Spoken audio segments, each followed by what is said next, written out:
Val, si puedes poner, ya que empiece el webinar, por favor. Ya empezó. Es que ok, ahora sí. Muy buenos días tengan todos y todas ustedes. Mi nombre es Daniela Rojas, soy líder del proyecto de inclusión digital por parte del Laboratorio de Resiliencia E.ON de CIMEX. Qué gusto saludarlos, panelistas, a los y las asistentes que nos acompañan que nos acompañaron en los demás días y a quienes se suman en esta última mesa de diálogo. Saludos a quienes nos están viendo a través de Zoom y a través de Facebook. A nombre de la Cooperación Alemana al Desarrollo Sustentable, la Secretaría de Relaciones Exteriores y el Laboratorio de Resiliencia E.ON de CIMEX, les damos la más cordial bienvenida a la cuarta y última mesa de diálogo, Accesibilidad Digital de Personas en Movimiento, parte de la serie de diálogos de alto nivel, avanzando la inclusión digital en México. Los aprendizajes que surjan de esta y las demás mesas se unirán a las recomendaciones de la hoja de ruta del Secretario General de las Naciones Unidas para la Cooperación Digital, en donde se plasman los esfuerzos internacionales en este tema. Durante los días pasados hablamos sobre los retos y oportunidades de utilizar las herramientas digitales en beneficio de todos y todas, donde se tomen en cuenta las voces de los diferentes sectores poblacionales. Hemos hablado de cómo nos tenemos que unir desde nuestras diferentes trincheras para que esta transición digital incluya a todas las personas. Ayer platicamos de cómo se tienen que unir esfuerzos para que la conectividad llegue a la población que sistemáticamente se ha dejado atrás. Y no solo la conectividad, sino la capacitación para saber cómo utilizar todas las herramientas digitales. Esto se vincula con nuestro tema de hoy. Existen millones de personas que se ven obligadas a huir de sus hogares a causa de la violencia, persecuciones, desastres, pobreza, racismo, discriminación, violaciones de derechos humanos, entre otras situaciones, en busca de una vida mejor y más segura. Al llegar a otro país, estas personas son vulnerables a sufrir de diferentes formas de explotación. Es un reto para estas personas incluirse a una nueva sociedad, cultura y mercado laboral.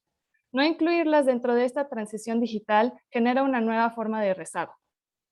Por eso, me encantará escuchar a nuestras y nuestro panelista de hoy sobre las diferentes estrategias que se pueden crear para utilizar la digitalización como una herramienta para mejorar el bienestar de estas personas. Agradecemos a la Cooperación Alemana al Desarrollo Sustentable, la Secretaría de Relaciones Exteriores, nuestras voces expertas de hoy, y los y las asistentes por ser parte de esta importante conversación. Antes de empezar, me gustaría pedirles a todas las personas invitadas que prendan su cámara para poder tomar una fotografía. Entonces voy a contar hasta 3. No sé, Aida, si ya estás disponible.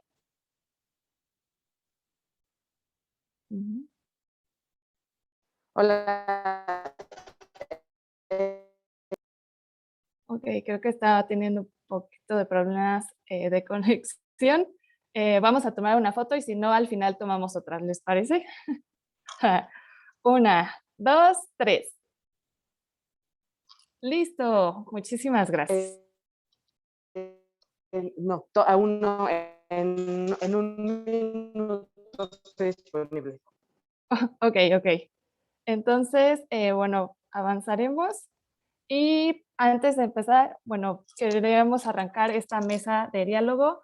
Le cedo la palabra a Sabrina García Dittmer, directora de la iniciativa Agenda 2030 de la Cooperación Alemana al Desarrollo Sustentable, que nos dirigirá unas palabras de bienvenida.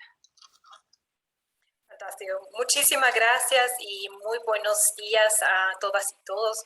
Realmente me alegro de estar con ustedes el día de hoy para esta mesa sumamente interesante sobre la accesibilidad digital para personas en movimiento. Y antes que nada, realmente quisiera empezar por agradecer a las y los panelistas que nos han acompañado en las 3 mesas de diálogo de esta semana, por compartir sus conocimientos y experiencia para promover la inclusión digital en México. Y un especial agradecimiento al doctor Daniel Millán, jefe de la oficina de la Cancillería, y al maestro Diego Flores, director para nuevas tecnologías y asuntos de seguridad nacional, por su compromiso con la digitalización del país. Y un aplauso virtual para C-Minds Ion Resilience Lab, quien de la mano de Claudia del Pozo y Daniela Rojas han hecho un excelente trabajo moderando estas mesas de diálogo y logrando reunirnos a todas y todos aquí. Reciban todas y todos los aquí presentes un muy cordial saludo de la GIZ México. Desde el proyecto Iniciativa Agenda 2030 hemos puesto en marcha un nuevo eje de trabajo enfocando en la digitalización como una herramienta para la recuperación sostenible. Quisiera comenzar dando un poco de contexto sobre el motivo que nos tiene aquí reunidas. En junio del 2020, el secretario general de las Naciones Unidas, Antonio Guterres, impulsó la hoja de ruta para la cooperación digital, documento que indica cómo la comunidad internacional puede aprovechar mejor las oportunidades que ofrecen las tecnologías digitales y, muy importante, los retos que estas tecnologías traen a nuestras sociedades. Y la delegación mexicana acompañó esta iniciativa y forma parte del grupo de trabajo en inclusión digital. Así, nuestro propósito de esta semana ha sido reunir a las expertas y expertos en digitalización del sector público, privado, sociedad civil y academia para recopilar las mejores experiencias y información de primera mano sobre los avances y oportunidades en inclusión digital. De la mano del talentoso equipo de C-Minds y de la Cancillería, delimitaremos 3 ejes temáticos que consideramos de vital importancia para dialogar con expertos en inclusión digital. Esos son digitalización para la recuperación post-COVID, la brecha digital y la igualdad de género, brechas digitales entre estados y nuestra mesa del día de hoy, accesibilidad digital de personas en movimiento. Y de todas las mesas me llevo enseñanzas para incorporar el proyecto de la Iniciativa Agenda 2030.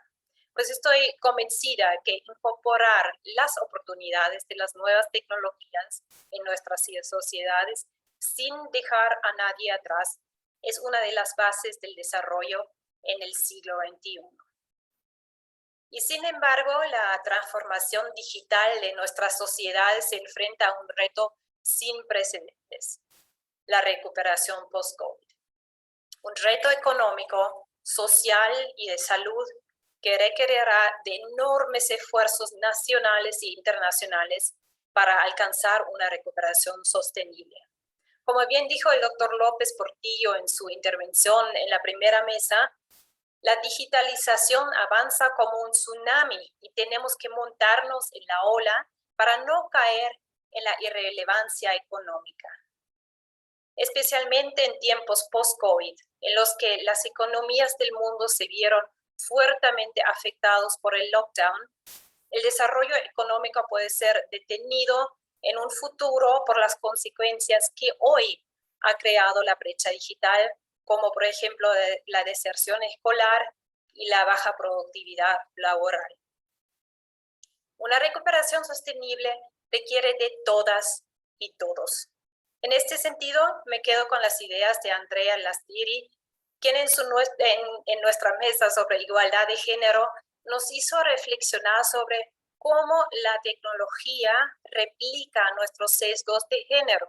Por ejemplo, cuando los asistentes por voz tienen voz de mujer, o cuando los algoritmos discriminan a personas que pertenecen a grupos vulnerables para acceder a un servicio. La inclusión digital de México es especialmente compleja porque vimos en la mesa sobre brechas digitales entre estados, existen muchos países dentro de México. Y por eso me quedo con las palabras de Rodrigo Félix del gobierno del Reino Unido cuando nos hizo ver que para cerrar brechas hay que entender el entorno y la situación de cada población no conectada. La mesa de hoy es especialmente importante porque México es un país de importantes flujos migratorios y no podemos dejar de lado a este grupo a la hora de plantear proyectos de inclusión digital. Quiero cerrar con asegurarles que desde la cooperación alemana reiteramos nuestro compromiso a seguir impulsando espacios de reflexión que nos ayuden a poner en marcha procesos que contribuyen a cerrar la brecha digital y que permiten la inclusión digital de los grupos más vulnerables, con un enfoque ético y responsable. A continuación tomará la palabra la doctora Saif Savage, codirectora del Laboratorio de Innovación Cívica de la UNAM, de quien estoy segurísima aprenderemos mucho. Muchísimas gracias. Muchísimas gracias, es un honor estar aquí. ¿Me escuchan ustedes bien? Perfecto, Saif. Súper bien. Muchas gracias. Muchas gracias, es un honor estar aquí. Soy codirectora del Laboratorio de Innovación Cívica en la UNAM y también soy profesora en la Universidad de Northeastern University. Les voy a presentar un poco acerca de qué exactamente significa la accesibilidad digital de personas en movimiento, por qué es importante estar pensando en este tema y después a partir de ahí ya nos vamos a arrancar rápidamente con nuestro panel. Estoy muy emocionada de estar aquí. Estuve estudiando también alemán un rato en la universidad. Und es freut mich sehr, ich weiß nicht, ich bin sehr fröhlich. Ich liebe es Deutschland und natürlich bin ich sehr froh. Ok, entonces vamos a empezar. Perdonen, no había hablado alemán en mucho tiempo y estoy muy emocionada de estar hablando en alemán y es ist super toll, diese Sprache. Und vielen Dank. Ok, entonces voy a empezar a compartir mi pantalla para que puedan ustedes ver mi presentación y... ¿Ustedes ven mi presentación? ¿Están viendo mi pantalla? Sí, súper. Perfecto. Ok, perfecto. Entonces, les voy a presentar brevemente acerca de por qué exactamente nos importa la accesibilidad digital. Vamos a empezar primero entendiendo acerca de qué es exactamente accesibilidad. Cuando a ti te dicen accesibilidad, se concentra accesibilidad particularmente en poder hacer que personas con discapacidades puedan participar de un modo sustancialmente importante dentro de sus actividades. Entonces, esto es el trabajo, los diferentes servicios, el acceso a la información. Entonces, cuando estamos pensando en accesibilidad, es poder hacer que las personas puedan tener su vida diaria de un modo con el cual pueden tener una buena vida. ¿Por qué exactamente nos importa la accesibilidad? Muchas veces como diseñadores, como creadores de tecnología, nos importa poder crear interfaces con las cuales, por ejemplo, las personas puedan estar en su teléfono, en la Mac, en Linux, pero ¿saben qué? Muchas veces nos concentramos en todas estas diferentes versiones, pero, por ejemplo, solamente el 3% de las personas están usando otro tipo de explorador que no es, por ejemplo, Chrome. Entonces, muchas veces nos concentramos en estas diferentes poblaciones y nos olvidamos de ciertas poblaciones vulnerables, como son las personas con discapacidad. Y las personas con discapacidad, por ejemplo, son más del 15%, al menos en Estados Unidos, son más del 15% de la población. Entonces, es sumamente importante que estemos también pensando para estas poblaciones. Ahora bien, cuando estamos pensando en accesibilidad para tecnología, es importante entender que al estar creando tecnología accesible, lo estamos volviendo que la tecnología sea algo que todo el mundo ahora ya puede utilizar y nos permite entonces tener un mayor potencial de las personas con diferentes capacidades. Y también, dado que casi nadie está pensando en este problema de las discapacidades y crear tecnología para estas personas, le puede dar una ventaja competitiva a tus estudiantes el que tú los eduques sobre accesibilidad. Entonces, este es un tema sumamente importante que si tú te empiezas a meter en esta área, vas a poder tener un gran poder. Ahora bien, ¿por qué exactamente nos importa la accesibilidad ahora para el tema de migrantes? Y la verdad, muchísimas gracias a la Secretaría de Relaciones Exteriores por estar organizando este tipo de eventos y permitirnos también poder llegar a estos diferentes grupos vulnerables y realmente podernos ayudar a crear este cambio en escala. Muchas gracias.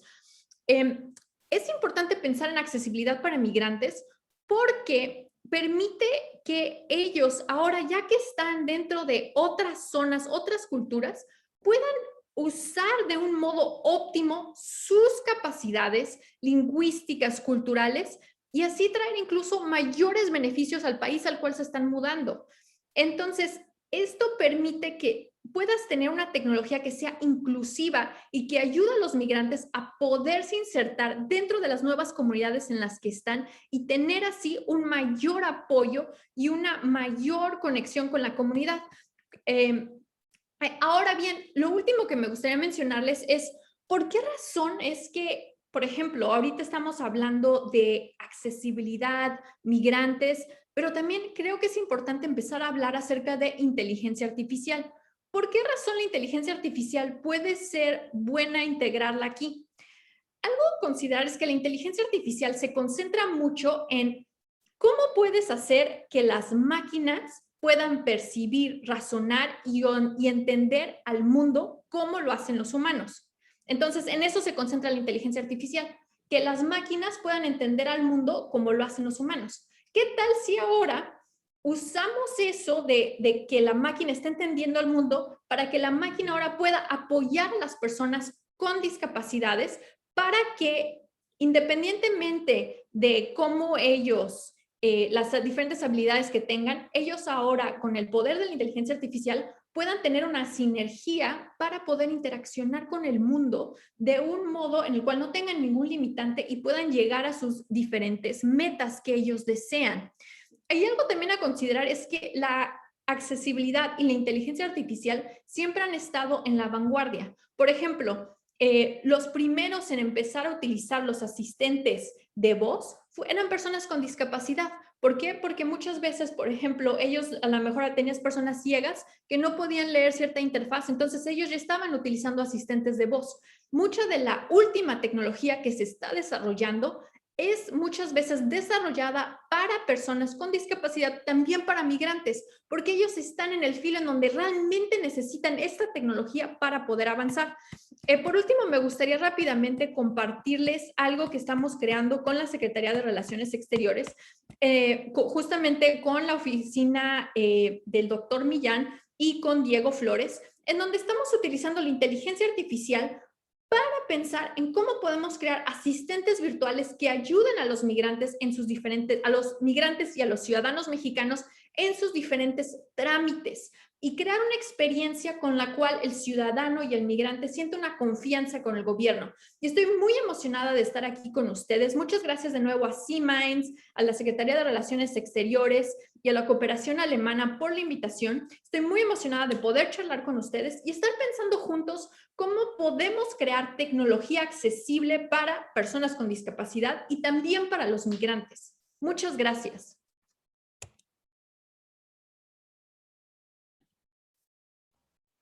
Muchísimas gracias por esta introducción. Yo creo que va a dar pauta justamente a lo que vamos a estar hablando el día de hoy. Entonces, le cedo la palabra a Clau para que empecemos con esta mesa de diálogo. Muchas gracias, Daniela, y muchas gracias, Saif y Sabrina, por sus palabras de inicio y la presentación. La verdad es que estoy muy emocionada de estar en esta mesa porque en las 3 primeras mesas de la serie se repetían mucho los temas, bueno, no se repetían, más bien como que encajaban más y se hacía mención a otras perspectivas, pero esta perspectiva para personas en movimiento no se tocó para nada. Claramente es algo que falta de la conversación y cuando Saif habla del tema, cuando Sabrina menciona el tema, se siente que es algo que nos emociona, del que sabemos que tenemos que hablar, pero no hay suficientes espacios. Entonces, qué gusto estar moderando la mesa de hoy. Algunas instrucciones rápidas antes de empezar. Para la audiencia, muchas gracias a los y las que se unieron a la conversación de hoy. No vamos a tener un espacio de preguntas y respuestas al final, más bien vamos a preferir integrar las preguntas que les surjan a ustedes en la moderación. Entonces, no duden en hacérmelas llegar por la función de Q&A, preguntas y respuestas de Zoom, si no les funciona por el chat. También pueden dar like o unlike a las preguntas que les gusten más. Y a las personas que están por Facebook, no duden en poner preguntas en comentarios. Por ahí me las harán llegar. Entonces, esta mesa redonda, como las demás de la serie, la idea es que sean muy dinámicas, muy participativas, que estemos rebotando sobre los comentarios los unos de los otros. Entonces, les pediría a las diferentes personas que están integrando esa mesa redonda de asegurarse que sus intervenciones sean cortitas, digamos unos 2 minutos, para que podamos participar varias veces y sumar nuestras perspectivas, nuestro conocimiento a los diferentes temas que se desatan del tema principal. Si ustedes quieren rebotar sobre algo, levanten la mano, tienen la función abajo. Voy a dejar de compartir mi pantalla para que puedan verlo en su pantalla. La función de raise hand, levantar la mano, entonces levanten la mano, yo les daré la palabra y seguramente les tendré una pregunta preparada por ahí.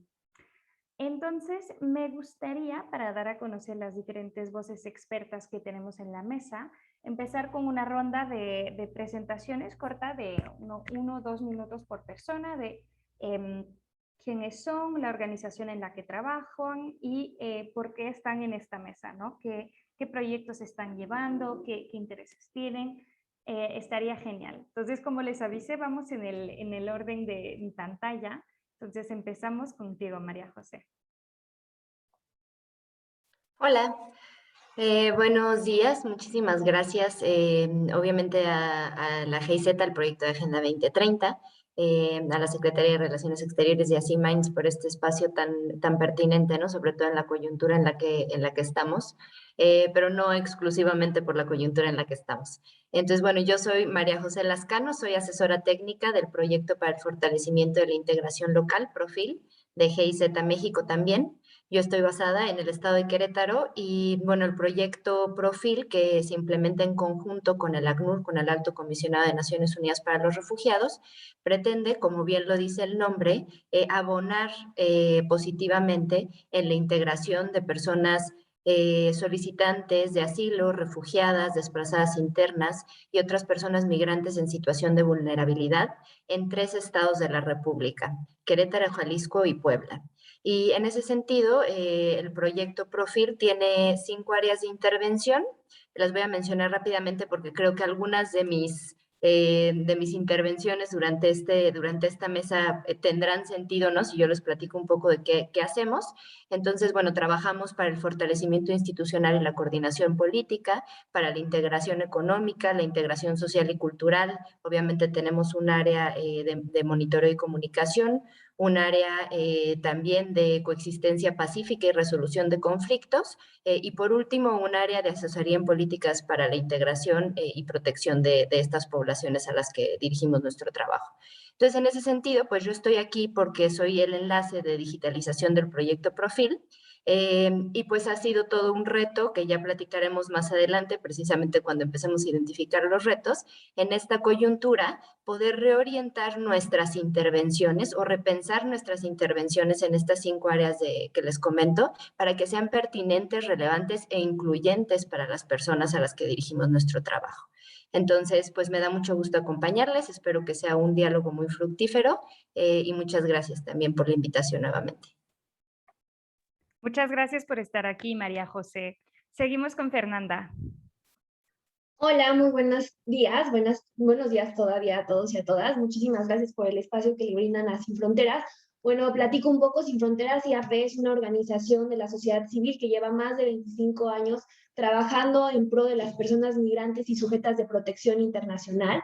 Y bueno, pues normalmente al año atendemos a más de 1,200, 1,500 personas, pero ahora el reto ha sido mucho más grande con la pandemia. Ahora tuvimos que justo movernos nuestras atenciones a la parte virtual y bueno, pues tanto es un reto como para las atenciones que brindamos, como para las personas que no tienen accesibilidad, que no tienen acceso al internet para recibir como estas atenciones. Entonces creo que vemos muy pertinente este espacio.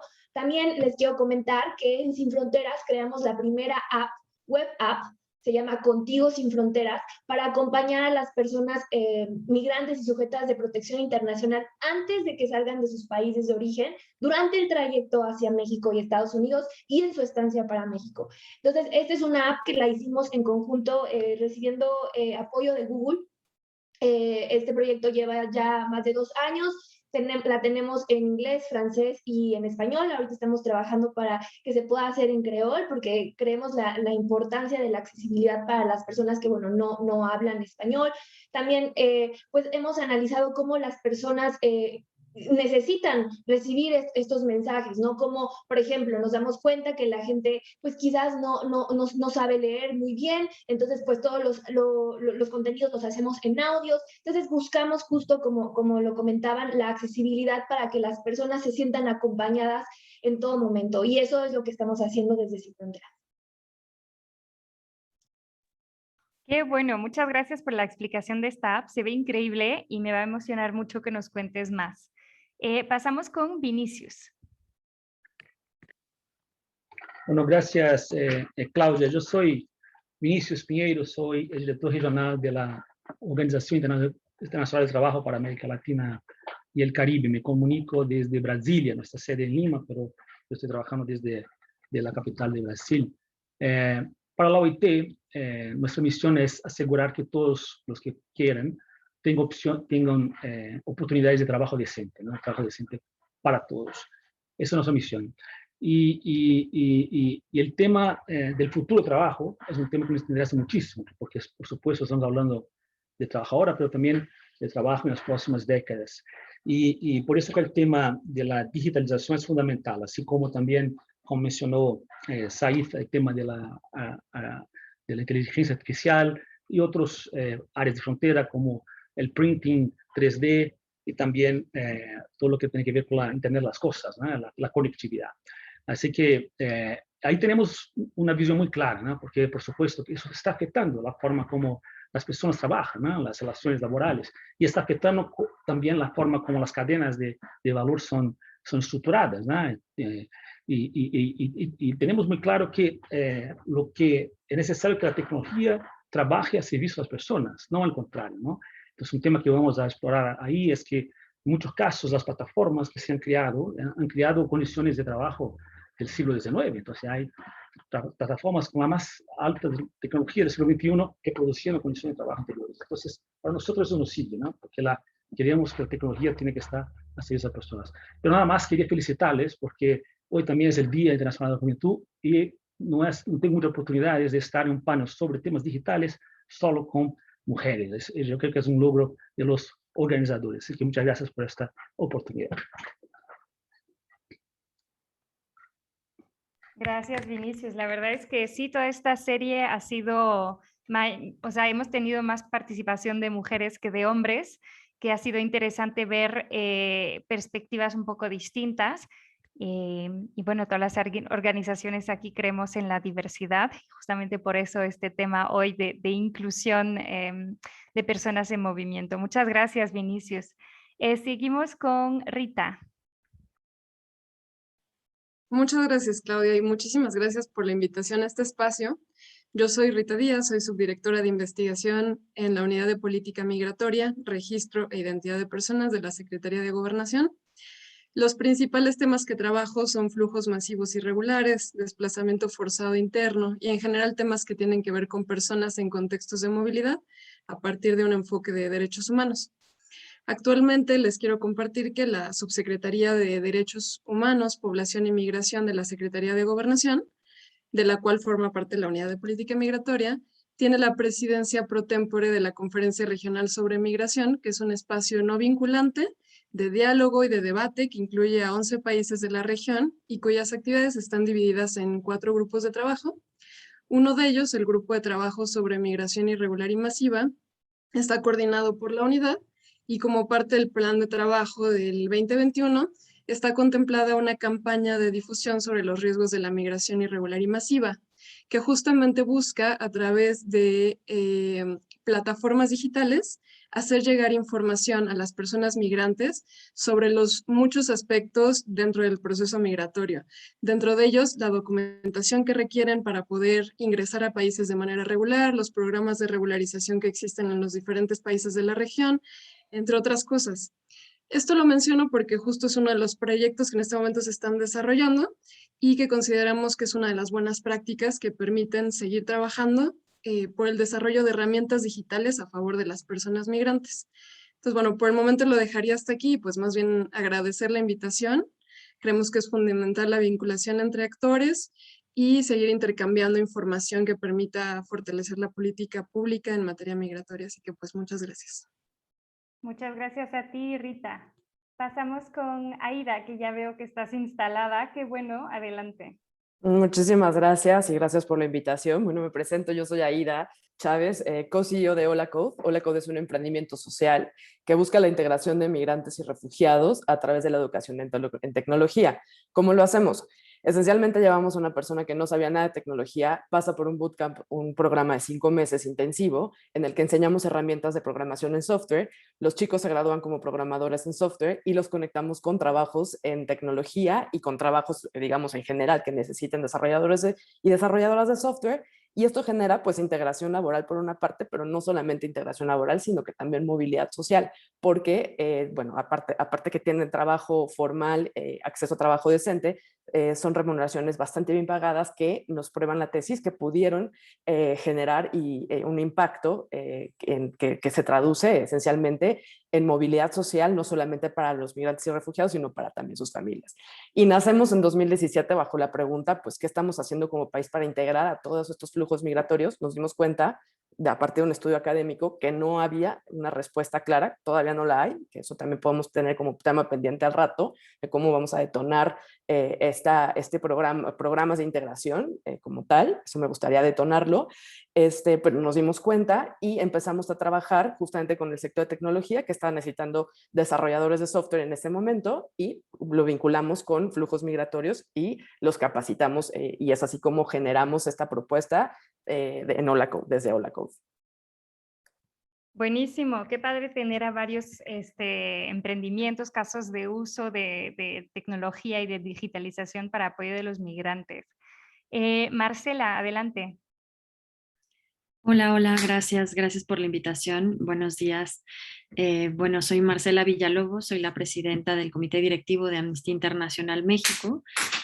Para quienes no sepan, bueno, Amnistía Internacional es una organización internacional que defendemos los derechos de las personas en todo el mundo. Tenemos ya, este año cumplimos 60 años en el mundo y 50 años en México.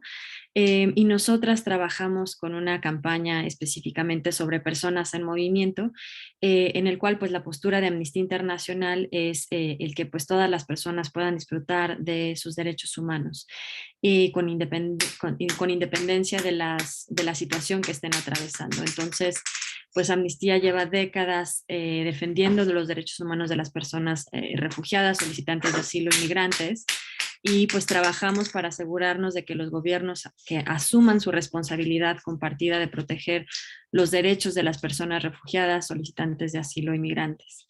Y además pues también condenamos pues las políticas y prácticas que menoscaben pues los derechos de las personas en movimiento. Entonces, bueno, nos va a dar mucho gusto platicar de estos derechos en particular, que es el derecho a la accesibilidad y a la conexión. Entonces, pues igual un gusto platicar con ustedes durante el panel. Muchas gracias, Marcela. Qué gusto tenerte aquí desde Amnistía Internacional. Creo que va a ser excelente para aportar una perspectiva de una trayectoria muy larga de la organización enfocada en estos temas. Se me han movido el orden de las imágenes, pero me parece que ya hemos pasado todos, ¿verdad? Perfecto.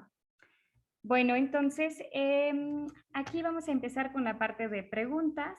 Otra vez repito, si quieren rebotar sobre lo que dijo una persona, no duden en levantar la mano. Y para las personas que se están uniendo desde Zoom, desde Facebook, Les pedimos, por favor, escribirnos las preguntas en cuanto les surjan para que las podamos integrar al diálogo. Mi primera pregunta, Marcela, sería para ti. ¿Puedes platicarnos un poco? Ya nos dijiste que Amnistía Internacional lleva 50 años en México. ¿Cómo han visto que esta creciente digitalización haya impactado a las personas en movimientos, a su calidad de vida, a sus derechos? ¿Ha sido algo generalmente positivo? Si nos pudieras dar una perspectiva, estaría genial.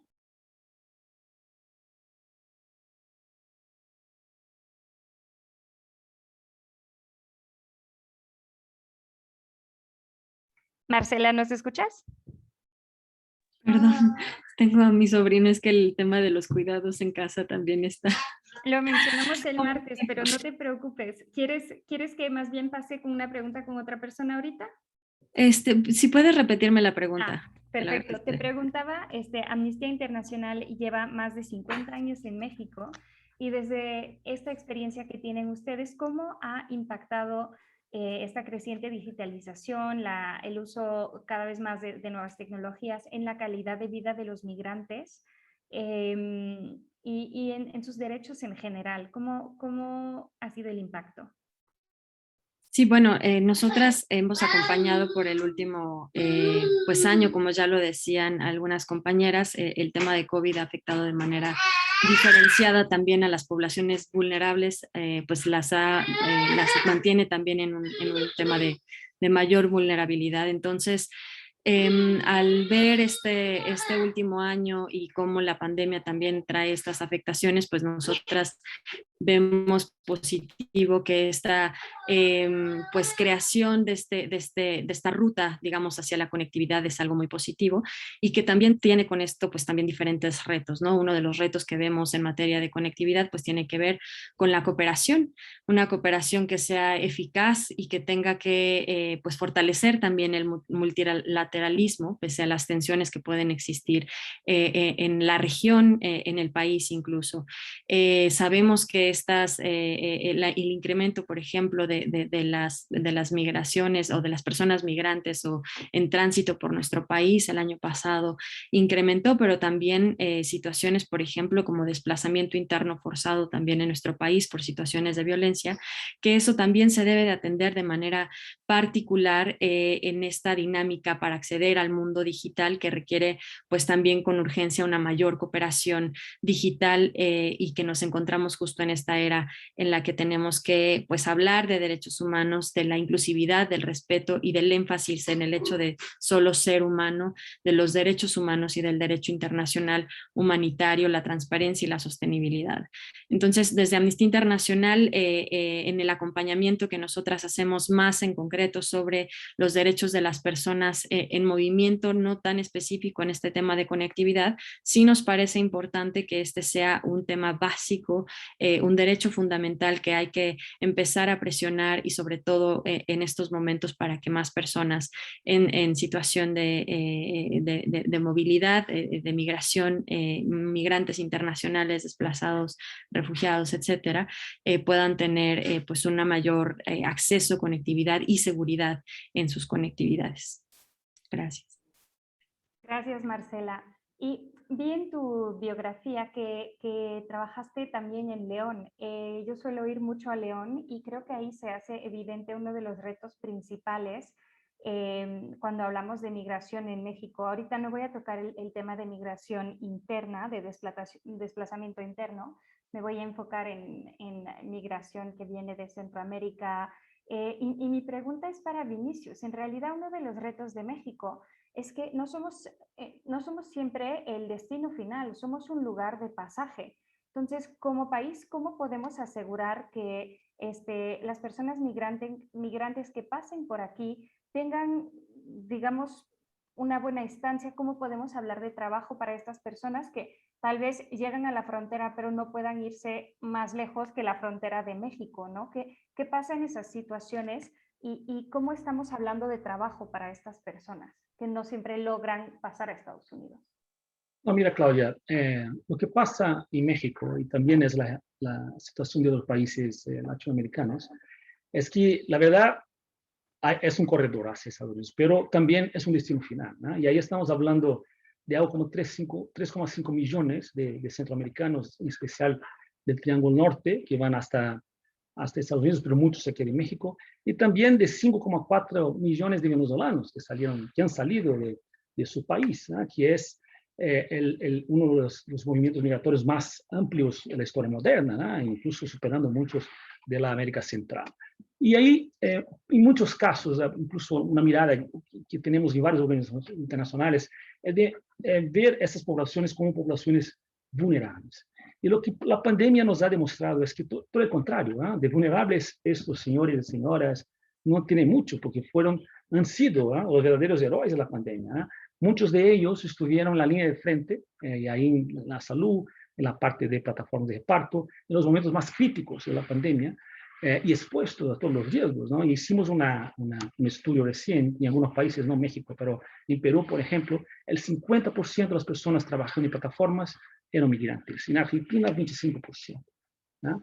Entonces, son números muy considerables, ¿no? Así que son personas que estuvieron moviendo la economía en cuanto todos los demás estaban en teletrabajo. Y lo que sí vemos, y ahí es el punto que hacía en el inicio, y es una reflexión que hago para México también, ¿no? Es que los empleos generados para esas personas, por más que estuvieran exponiéndolas, ¿no?, a una cantidad de riesgos, no eran empleos decentes, son empleos sin contrato, que no les garantizaba un seguro salud, ¿no? En muchos casos, aquí mismo en Brasil, ¿no?, había los entregadores, los repartidores en sus motos con la pierna rota porque habían sufrido un accidente, no podían parar de trabajar. Y horas demasiadas, así se trabajaba como 12, 14 horas por día, lo que es insostenible, exposición a riesgos, y en este caso riesgo de muerte, ¿no?, de la pandemia, sin contar con los equipos que les corresponda, ¿no? Entonces, eso, por supuesto, la tecnología posibilitó la integración de esos contingentes. Eso es muy importante, ¿no?, que estuvieran, hubiera un instrumento, ¿no?, que de otra forma no pasaría, que les permitiera ingresar al mercado de trabajo y que dieran su contribución. Pero por otra parte, bajo condiciones que son condiciones inaceptables, ¿no?, mismo en el siglo XIX. Y una otra cosa que está relacionada con eso también, y es una reflexión para México, para el resto, es que muchas personas que estuvieron haciendo sus trabajos son personas sobrecualificadas, ¿no? Entonces, ahí hicimos, por ejemplo, el tema de talentos, ¿no? 30,000 profesionales de salud, ¿no?, que salieron de Venezuela y están por toda la región. Solo el 52% estuvieron trabajando en la área de salud. Entonces, imagínense que tú tienes un médico o un enfermero conduciendo moto, distribuyendo alimentos o distribuyendo... o sea, claramente en el momento que se más necesita, no había un mecanismo de reconocimiento, por ejemplo, de habilidades que les permitiera a estas personas que trabajaran en la línea de frente, que pudieran estar más satisfechas con su trabajo, pero también dando una contribución con el tiempo. Así que el tema de reconocimiento de talentos y de ofrecer condiciones de trabajo decente es algo que para México es importante, así como para el resto de la región. Gracias. Gracias, Vinicius. Y ahí quisiera hacerte una pregunta de seguimiento. En Estados Unidos lo que vimos durante la pandemia es que de repente hubo un reuso de trabajar por menos de lo que uno considera, o por mucho menos, por lo menos, de lo que considera uno justo. Y ahí de repente se están encontrando con pocas personas dispuestas a trabajar por lo mínimo, lo que está haciendo que se ven obligados a ofrecer más. En México, ¿estamos viendo algo similar, algo que impactaría particularmente en la calidad de vida de personas en movimiento? No creo, ¿no? Porque en Estados Unidos lo que pasó fue que hubo una destrucción de puestos de trabajo y la gente se fue a los mecanismos de protección social, incluso el seguro de empleo, que en el caso de México desafortunadamente no es tan amplio, y también no había condiciones de informalidad, ¿no?, que son las condiciones que están presentes en México. Entonces, la informalidad y esos contingentes es como si fuera un bolsón de mano de obra barata, ¿no?, que estaría dispuesta a aceptar cualquier tipo de trabajo, ¿no?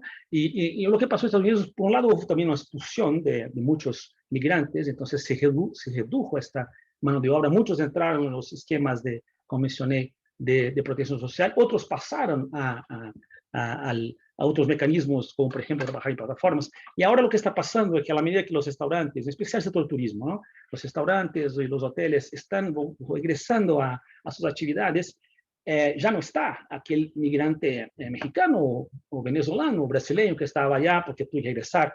Y así que tiene que hacer una oferta más sustancial, ¿no? Y incluso los que pasaron otros negocios, y hay, bueno, un caso que es raro, pero que es bueno, el caso, por ejemplo, de la persona que, una persona que trabajaba en una boate, que era como si fuese un agente de seguridad en una boate, y ahora, y a él estaba siempre con su juego electrónico, ¿no? Mientras estaba en el paro, tomó un curso de Microsoft y Google, y ahora es como si fuera un técnico de cloud. O sea, aprovecharon este tiempo, que tuvieron tiempo libre, e investieron en habilidades, ¿no? Y habilidades que la verdad, que en esta área hay profesiones específicas que la puerta de entrada no es tan rígida, ¿no? Que se puede abrir a los demás. Entonces, muchos también aprovecharon ese periodo para elevar, ¿no? sus capacidades, y ahora están mucho mejor ubicados, ¿no? En otras profesiones. Gracias, Vinicius. Y justamente hablando de usar su tiempo de manera diferente, Aida, quería preguntarte, durante la pandemia, ¿tú viste muchas más personas que se registraran en Hola Code para ir aprendiendo nuevos skill sets que les puedan servir para conseguir trabajos mejor pagados? ¿Qué han sido los retos en ese tema? ¿Cómo podemos incentivar más este cambio de giro, digamos? Platícanos. Desafortunadamente, tuvimos una oportunidad perdida, ¿no?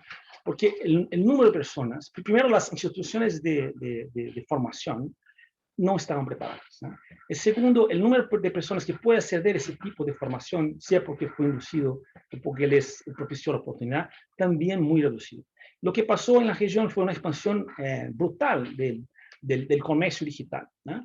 Y muchas empresas, bueno, ahí se demandó nuevos tipos de talentos, ¿no? Y lo que pasó es que muchos de esos talentos, como había una brecha, todavía hay una brecha muy grande en términos de oferta, fueran aprovechados por profesionales que están quizás en Europa del Este o en otras partes, ¿no? Que pasaron a prestar servicios a las empresas, por ejemplo, que estaban migrando, ¿no? Su comercio hacia el mundo digital. Entonces, desafortunadamente, para este año se lo perdimos, y hoy lo que hay es una deficiencia muy grande en términos de profesionales que tengan los requisitos, las competencias necesarias, pero todavía podemos cerrar esa brecha, ¿no? O sea, y eso tiene que ver mucho también con las instituciones de formación que puedan estar direccionadas con los incentivos gubernamentales, ¿no? Y también con el despertar los intereses de las personas, ¿no? Para que vayan, persigan carreras, profesiones que tengan un lugar en este futuro digital. Gracias, Vinicius. Y justamente aquí tenemos una experta en temas de reconversión, Aida Chávez Zapata, de Hola Code, que si quieres cuéntanos un poco cómo lo han visto desde su perspectiva y cuáles han sido los retos, cómo impactó la pandemia en el número de registrados. Gracias. Pues bueno, la verdad es que el número de registrados sí incrementó. Vimos un incremento mucho mayor, sobre todo cuando llegaban o en el momento de caravanas migrantes que venían sobre todo procedentes de Centroamérica, ¿no? Hay mucha gente que estaba tratando o que se tenía la idea que iba a cruzar México, pues decidió que ya no podía entrar a Estados Unidos en ese momento y quedaron en México, y entonces vieron a México como una oportunidad para quedarse. Ahora, aquí nosotros lo que estamos viendo directamente es que tuvimos que mudar todo inmediatamente a online, completamente. Nosotros estábamos en un modo presencial. Sin embargo, nos encontramos con una brecha digital, ¿no? Y la brecha digital en México, o sea, estamos viendo que un poquito menos del 50% siguen sin conectarse completamente, sin poder desarrollar esas habilidades digitales, ¿no? Y por ende, esto fue un reto para nosotros. ¿Cómo conectamos a estas comunidades que además, poblaciones migrantes, poblaciones de refugiados, que están desconectados completamente, que pueden tener quizás el acceso al Wi-Fi, pero no tienen un acceso a una computadora para poder cursar nuestro curso, que finalmente es de mucha especialización en cuanto a programación, ¿no? Entonces nos vimos en un reto y nos pusimos, bueno, a nosotros nos gusta, como decimos en Hola Code, hackear los retos sociales, y nos pusimos a inventarnos cómo contribuir y de manera colectiva resolver esta situación, ¿no? Pero pues vemos este rezago, que además es un rezago que refleja mucho en la educación. Si revisamos, por ejemplo, el índice de integración, porque hay un índice de integración, el MIPEX, pues en educación migrante estamos reprobados. Y es decir, empezamos por el hecho de la no revalidación de estudios, por una parte, que nosotros, por ejemplo, para entrar a ULACOF no pedimos un certificado porque ni está revalidado, ni se va a revalidar y es muy difícil, sino que vemos las habilidades en potencial. Y segundo, pues es muy difícil para una persona migrante o refugiada que pueda tener acceso a este desarrollo de habilidades, o por lo menos bajo un esquema tradicional, es decir, una universidad, pasar 4 años y medio, es muy caro en recursos tanto económicos como de tiempo. Entonces tenemos que idearnos nuevas formas educativas, hackear estos sistemas tradicionales para que los migrantes y los refugiados puedan tener acceso al desarrollo de estas habilidades, que es lo que hacemos en OLACOF. En 5 meses, las personas salen como programadores de software, full stack, los conectamos con empleos de alta demanda, bien pagados, con seguridad social, formales evidentemente, y generamos este impacto.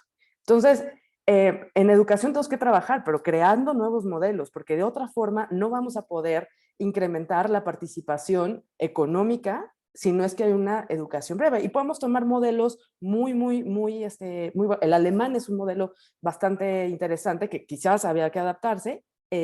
Debemos, creo que, tomar esos ejemplos y juntar fuerzas aquí también para esto. Y otra cosa que quiero dejar ahí sobre la mesa, nosotros podemos estar pensando, y desde OLACOF lo pensamos, la integración laboral, la integración digital definitivamente se acompaña para la integración educativa, pero si no pasamos esta primera etapa del no reconocimiento, por ejemplo, dar estas visas humanitarias, permisos humanitarios, que todavía siguen pendientes, todos los demás esfuerzos que siguen después en un segundo momento, no vamos a poder llegar a ellos. Y nosotros lo vemos directamente en OLACOF. Chicos que aún no tienen permisos de trabajo, que siguen esperando sus resoluciones y que no pueden ingresar porque lo único que se quiere, lo que hemos visto desde la migración, es que quieren trabajar. No quieren vivir no quieren vivir de ningún apoyo público, no quieren vivir digamos, como de apoyos de gobierno tampoco. Qué buen punto, Aida. Sí, exactamente. Creo que hay esa idea de que las personas migrantes esperan apoyos y para nada. La idea es que puedan trabajar, reintegrarse a una nueva sociedad y volver a hacer una vida en otro lado, que es un reto no menor. Y aquí quisiera preguntarte, María José, ustedes desde la GIZ trabajan en varios estados diferentes de México. ¿Cómo, o sea, y aquí estamos hablando de México en general, pero como lo vimos ayer en la conversación sobre diferentes estados, pues son muchos Méxicos. Entonces, ¿cómo se está viviendo esto en los diferentes estados? ¿Qué buenas prácticas de algunos estados has visto que puedes recomendar? Gracias, Claudia.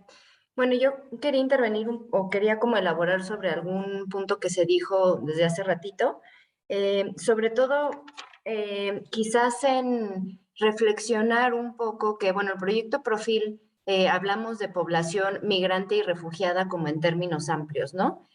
Sin embargo, eso no significa que las medidas que tenemos que tomar para una buena integración sean las mismas para cada uno de estos grupos. Y creo que ahí también es un punto medular, ¿no? Si bien podemos hacer como un análisis o un estudio, un diagnóstico general, la realidad es que para que nuestras intervenciones y nuestras acciones, tanto como organizaciones de sociedad civil, como de cooperación internacional, como de gobierno, sean oportunas, se deben de reconocer los perfiles, las necesidades y los retos específicos de cada uno de estos grupos. Por ejemplo, no es lo mismo dar soluciones o brindar soluciones digitales para las personas en tránsito que para las personas migrantes que se integran. Como no es lo mismo y no tienen las mismas necesidades los migrantes extranjeros en un proceso de integración que, por ejemplo, las desplazadas internas, ¿no? Entonces, quizás esto parece muy evidente, pero me parece que cuando implementamos no es tan evidente que hacemos esta diferenciación de necesidades. Entonces, creo que esto se debe reconocer como un primer punto de partida, ¿no? Y como bien dices y decía Sabrina al inicio de su intervención, precisamente porque nosotros estamos trabajando en 3 estados diferentes, como GIZ, sí creo que se debe de entender la situación específica y el contexto y las necesidades que de ahí emanan, ¿no? Que era lo que decía Sabrina al inicio de su intervención. Entonces, en ese sentido, aunque tenemos este gran paraguas, ¿no?, de Profil y estas 5 líneas de intervención que les comentaba al principio, definitivamente las medidas que tomamos en cada uno de los estados son diferenciadas. Y creo que para esto tenemos que tener como cierta flexibilidad y apertura, también para reconocer que en estos diálogos se deben de incluir las voces de las personas migrantes y refugiadas. para buscar soluciones debemos de incluir las voces de las personas migrantes y refugiadas y desplazadas internas, etcétera, ¿no? Y les comento una experiencia muy breve y ya quizás con eso termino mi intervención. Desde Agenda 2030 y Profil entramos a un fondo de innovación, precisamente con una idea que tiene que ver con la integración, las oportunidades de integración económica, ¿no? Y de inclusión financiera de las personas en movilidad. Entonces nosotros empezamos a desarrollar nuestra idea, ¿no? Como asesores técnicos, expertos cada quien en su materia, y de pronto traemos a la mesa una discusión a una mujer retornada que vive en México y que pues era un potencial usuario para lo que nosotros estábamos proponiendo, ¿no? Como una fintech, ¿no? Para poder recibir y mandar remesas de manera segura, etcétera. Y a la hora que subimos a la mesa o que ponemos en el diálogo a esta persona, a esta mujer migrante retornada, nuestra idea cambió, o sea, dio un giro de 180 grados, ¿no? Porque le escuchamos, porque reconocimos sus necesidades, porque nos dimos cuenta de que lo que nosotros pensábamos estaba bien, era una parte de la idea, no era errónea, pero era mucho más complejo de lo que nosotros estábamos planteando. Entonces creo que también como organizaciones y tenemos que estar dispuestos a abrir estos diálogos a que no solamente sea entre nosotros, sino que incluya las voces y las necesidades que la población a la que nos orientamos nuestro trabajo tiene que decir al respecto, ¿no? Entonces creo que es encontrar ese punto de equilibrio entre todo nuestro conocimiento técnico, nuestras capacidades, el poder de financiamiento que tenemos, pero sin dejar a un lado precisamente las voces de las personas. Y creo que esa, ya para terminar, Claudia, creo que esa es una buena práctica. O sea, sí hay que reconocerlo como una buena práctica, hay que replicarlo, hay que sistematizarlo, documentarlo y compartirlo, ¿no? O sea, como traer a la mesa las voces de las personas. Gracias. Completamente. Gracias, María José. Y hablando de traer a la mesa las voces de estas personas, tenemos aquí a Rita del Centro de Estudios Migratorios, que se dedica a analizar e impulsar la participación política de personas y organizaciones migrantes. Rita, creo que estaría muy interesante que nos pudieras platicar un poco más de este trabajo, de cómo tal vez algunos supuestos que tenemos no son realmente los que se buscan, y cómo la pandemia ha afectado esta situación, ¿no? Donde decíamos que, creo que Aida comentabas que muchas personas que originalmente planeaban ir a Estados Unidos durante la pandemia, pues ya se quedaron en México. ¿Esto ha impulsado el deseo de participación política, Rita? Gracias, Claudia. Bueno, coincido con María José de entrada en que es muy importante pensar en la población migrante cuando hablamos de cualquier tipo de integración o reintegración, más bien de procesos de integración a partir de las diferentes dimensiones que hay. Es decir, coincido en que no es lo mismo pensar en las necesidades que tienen las personas que se encuentran en tránsito, en las personas que están apenas en sus países de origen programando a lo mejor algún proceso o algún trayecto de migración hacia otro país, o de las personas que se encuentran en situaciones de retorno en el país, en México, por ejemplo, ¿no? O personas mexicanas que se encuentran ya en Estados Unidos. Entonces creo que esta parte de la participación política pues justo también depende mucho de la dimensión de la que se trate. Las personas que se encuentran en el exterior, que son mexicanas y mexicanos que están fuera de México, pues justamente la inclusión digital resulta una herramienta muy importante para que puedan tener acceso a información sobre cuáles son sus derechos políticos y cuáles son las formas en que pueden participar en México en ese tipo de procesos, ¿no?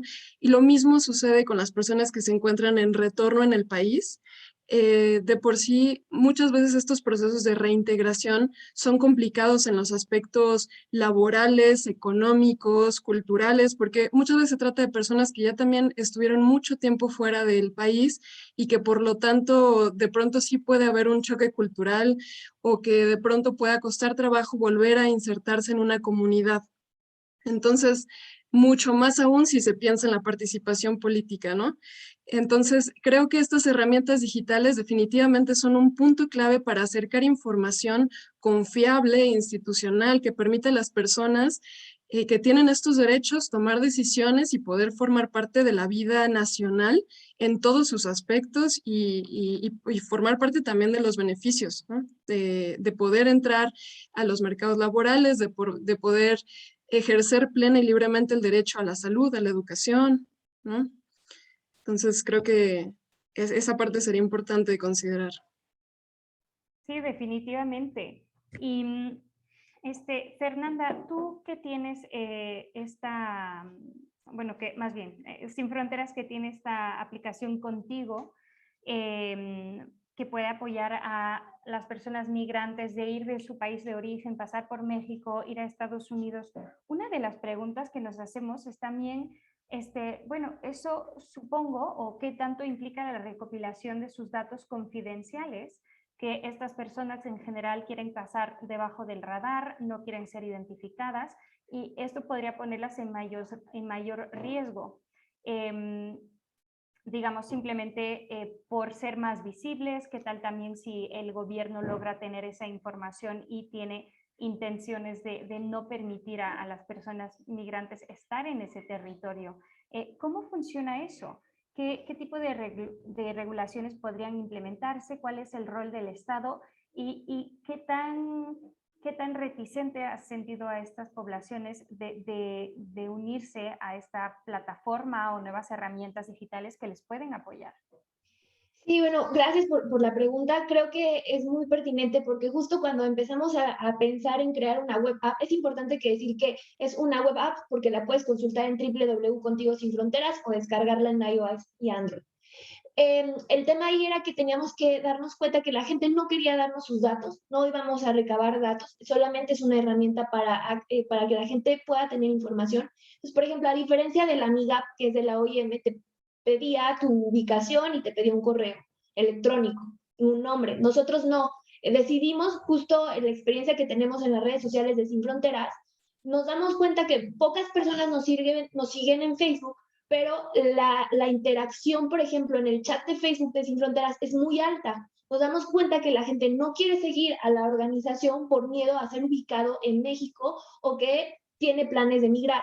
Entonces, bueno, para eso nosotros no es un tema, ¿no? Entonces sí, como que tuvimos muchísimo cuidado al pensar y en escuchar a las voces cuáles eran sus necesidades, cómo era su manera de utilizar la aplicación. Algo interesante decir es que cuando hicimos una prueba piloto en un albergue de nuestra aplicación, nos dimos cuenta que tuvimos que cambiar todo, porque como nosotros nos imaginábamos que la gente consultaba la información, era muy distinta a lo que ellos hacían. Entonces tuvimos que reformular todo, volvimos a hacer audios, cambiamos el lenguaje, desde el hecho de que hay gente que pues no sabe escribir en una palabra. Entonces si ponías hospital sin H, no te daba la respuesta entonces, en el buscador. Entonces empezamos a modificar, pero más allá me gustaría también mencionar, antes de, yo sé que hay que ser breve, de la responsabilidad que tenemos ahora de la accesibilidad. Les voy a contar algo. Ayer nosotros fuimos al Instituto Nacional de Migración por trámites y nos dimos cuenta que había muchísima gente afuera en Polanco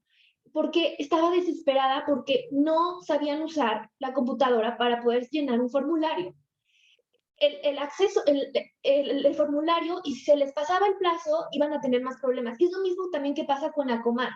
El hecho de que ya todo tiene que ser por internet por el tema de la pandemia, si las personas no saben o no hay una buena conectividad, no hay como todavía nos falta muchísimo que trabajar porque estas personas pues están desesperadas porque no saben o a lo mejor no saben leer y necesitan este apoyo, ¿no? Entonces creo que sí tenemos que repensarnos ahora con este factor pandemia y empezar a ser, justo como decían, accesibles y escuchar las voces, o sea, ir al Instituto Nacional de Migración, Micomar, y escuchar cuáles son las necesidades para empezar a crear plataformas amigables y pensadas en las personas, ¿no?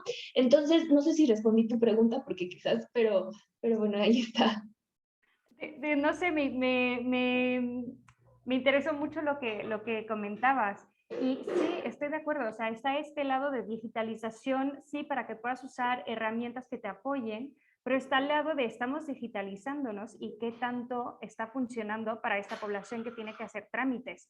Y yo, les cuento, yo no soy mexicana, soy francesa, me ha tocado ir al Instituto de Migración muchísimas veces y hablo perfecto español y aún así es un caos, o sea, es muy difícil sacar todos los documentos, encontrarlos, entender lo que te piden, hasta cuando te mandan un aviso de resolución, dice favorable, tú lees la carta y dices, pero aquí me dice que no, o sea, es súper confuso. Entonces, para una persona que no decidió, que no está aquí por digamos, porque realmente quiere, pero porque tuvo que huir a algo, no me imagino las complejidades. Y aquí, Saif, me gustaría que tú nos platiques. Sé que estás muy metidas en temas de política pública.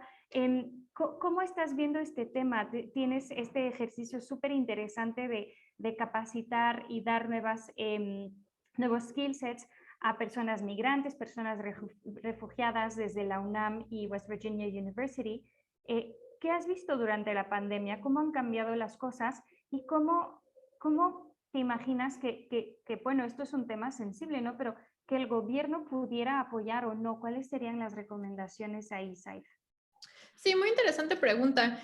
Algunos retos en los cuales nos enfrentamos en la pandemia fue que nosotros anteriormente estábamos utilizando espacios públicos para llevar a cabo la digitalización y el entrenamiento de los obreros migrantes. Entonces, estábamos trabajando, por ejemplo, con bibliotecas públicas en donde utilizábamos las computadoras que estaban disponibles para que los migrantes pudieran empezar a utilizar las computadoras y desarrollar ciertas habilidades. ¿Qué fue lo que pasó con la pandemia? Estas bibliotecas públicas cerraron y entonces de pronto estas personas ya no tenían acceso a computadoras, ya no tenían acceso a internet, porque todos los lugares públicos que ellos estaban utilizando para tener acceso a la digitalización de pronto se cerraron. Entonces, de hecho, una gran parte de ese proyecto ha estado atorado debido justamente a que ya no hemos podido contactar tan fácilmente a las personas, especialmente a los trabajadores migrantes en zonas rurales. Ha sido ahora mucho más difícil contactarlos. ¿Por qué? Porque ya no están en estos espacios públicos que estábamos utilizando para conectar con ellos. Entonces, algo importante a considerar es cómo la pandemia cambió esos espacios públicos, cómo también generó nuevas barreras para que estas personas puedan acceder a la tecnología y puedan empezar a desarrollar sus habilidades e incluirse. Creo que algunas cosas que el gobierno puede empezar a hacer es también identificar cómo puedes ayudar a las personas a transicionar a nuevos tipos de trabajo. Por ejemplo, trabajos que anteriormente existían, muchos la verdad fueron desplazados. Por ejemplo, antes era tal vez muy común que todo el mundo en las grandes ciudades, por ejemplo, tuviera a niñeras de perros. De pronto, esos trabajos ya se vieron altamente limitados durante la pandemia porque ya no podías tener contacto con las demás personas. Entonces, las personas, los trabajadores que estaban cubriendo esos trabajos, de pronto se vieron en la necesidad de tener que aprender a utilizar sus habilidades para otro tipo de trabajos. Lo mismo pasó con los trabajadores de Uber, que de pronto ya no tenían ese mismo tipo de trabajos. Entonces, algo que creo que el gobierno puede empezar a hacer es pensar, ok, ¿cómo ayudamos a estos trabajadores que están teniendo que transicionar a nuevos trabajos, que están teniendo que transicionar a nuevos estilos de vida, justamente porque muchos de los espacios públicos que existían ya no existen? Y creo que ese es ahorita un gran reto, especialmente pensar en estas nuevas transiciones y qué tipo de intervenciones puede crear el gobierno para que estas personas puedan ser efectivas y puedan tener acceso a buenos empleos. Muchas gracias. Y Saif, ¿cómo funcionaría eso sabiendo que también parte del rol del gobierno es limitar en cierta forma la presencia de personas indocumentadas, etcétera? ¿Cómo te imaginas que el gobierno pudiera, por otro lado, también, pues es una realidad, ¿no? O sea, ¿cómo se conjugan esas dos realidades? Yo creo que puede ser, por ejemplo, también creando documentación y trámites más accesibles. Entonces, puedes pensar, por ejemplo, que al volver el trámite, con el cual vuelves más sencillo que una persona que está tal vez de modo ilegal pueda tener caminos para volverse legal dentro de un país, eso puede ser un modo en el cual puedes facilitar la integración de los migrantes. Entonces, creo que también pensar en digitalización que sea accesible puede ser muy importante en este espacio. Y es una pregunta muy interesante, muy buena también que debemos de considerar porque sí está en contrapunto. Exacto, gracias Saif, súper buena recomendación. Aida, veo que tienes la mano levantada y seguro desde Holaco tienes mucho que platicar. ¿Cómo ha funcionado con ustedes este tema de privacidad, de querer dar seguimiento a personas que por su situación quieren estar por debajo del radar? Cuéntanos, ¿y qué recomendaciones darías? Sí, esa es una pregunta interesantísima. La verdad es que ha sido, y creo que ahí comparto con Sin Fronteras, hemos tenido un trabajo pues prácticamente de uno a uno para generar una confianza, para generar esta confianza con la comunidad y que puedan dar datos que además a nosotros nos sirven también para poder medir impacto, ¿no? Finalmente, esto se trata también de medir impacto. ¿Qué tanto las personas que pasan por nuestro programa se están viendo beneficiadas? ¿Cómo puedo reportar yo esto? ¿Qué tanto mejoró su calidad de vida? Y esto todos son simplemente recolección de datos que muchas veces se tiene que generar un ambiente de confianza, ¿no? Y que sí nos han dicho, ¿no? Yo se los doy a ustedes, pero quizás a gobierno no se los voy a dar. Hay una desconfianza también, ¿no? Pero entonces se van generando estas relaciones de confianza. Eso por una parte, ¿no? Y bueno, por otra, creo que a veces, digo, hay una situación, como lo comentaba, una brecha digital muy evidente en México que es para toda la población y que las comunidades migrantes y las comunidades de refugio en México también lo siguen viendo. Sin embargo, revisando algunos análisis, resulta que el viaje que se emprende de parte de los refugiados siempre se hace a través de tecnología. O sea, hubo muchísimas críticas, por ejemplo, de por qué traen último modelo de celulares. Bueno, porque esa es su herramienta de comunicación, es su herramienta de información, es su herramienta por la que saben por dónde van a cruzar, en qué caminos tomar, cuáles son los... Y se han hecho comunidades digitales que facilitan el paso y que reducen los riesgos. Y yo creo que debemos seguir perpetuando este tipo de iniciativas. Lo veíamos también en Estados Unidos cuando había redadas. O sea, se formaron grupos de personas que decían, aquí hay retenes migratorios, no pasen por aquí. O había grupos de refugiados que decían, aquí hay peligro en la zona, están asaltando. Entonces, podemos generar comunidades digitales que vayan facilitando y asegurando y reduciendo los riesgos de emprender el viaje. Y creo que esto se debe tomar en cuenta y generar, una vez que ya estemos aquí, que ya estén aquí o en el país del destino, generar también las condiciones para que tengan la conexión, la accesibilidad y el acceso a todas las situaciones que puedan tener para solucionar trámites migratorios, ¿no? Pero una vez más, si no atacamos la primera parte, que es la llegada, cómo les damos el reconocimiento y después cómo los conectamos, o sea, si no atacamos esa parte, todos los demás esfuerzos que nosotros hagamos, pues no van a poder trascender, ¿no? Entonces, por eso sí quisiera como eso, detonar que haya una voluntad aquí política para que podamos caminar de la mano todos, ¿no? Sí, sí, es un tema muy interesante. Y antes de pasarle la palabra a María José, quisiera aprovechar que aquí tenemos a Diego Flores de Cancillería. ¿Cómo lo están viendo ustedes un poco este tema de, pues, por un lado, queremos apoyar, ¿no? Porque derechos humanos son personas al final del día, como tú y yo, como nosotros, pero por otro lado también está el rol regulador del Estado. ¿Cómo concilian esto en la Secretaría de Relaciones Exteriores, Diego? Muchas gracias, Clau. Gracias por esta breve intervención. Coincido con Aida. Creo que hay mucho que hacer y ese es uno de los aspectos que hemos estado trabajando junto con SAIF, el establecer si estas nuevas tecnologías nos pueden ayudar para acercarnos a nuestras comunidades vulnerables. Estamos pensando en aquellas que dentro del mandato de la propia Secretaría de Relaciones Exteriores, porque eso hay que dejarlo muy claro, Clau. Hay distintas atribuciones a lo largo de las distintas secretarías, como es el Instituto Nacional de Migración, la propia Secretaría de Gobernación y lo que a nosotros nos toca, que normalmente y está inserto dentro de las distintas normativas, que es la protección y defensa de los mexicanos en el exterior. Entonces, en ese marco circunscribo este comentario y justo con Aida, comentarte que hemos explorado alternativas para tratar a nuestra comunidad migrante de brindarles algún tipo de alertas tempranas en cuanto a los distintos actos de xenofobia, racismo que se han dado en los últimos años, que van aparejados al compromiso de Christchurch, a lo que pasó hace 2 años en El Paso y que recientemente se conmemoró.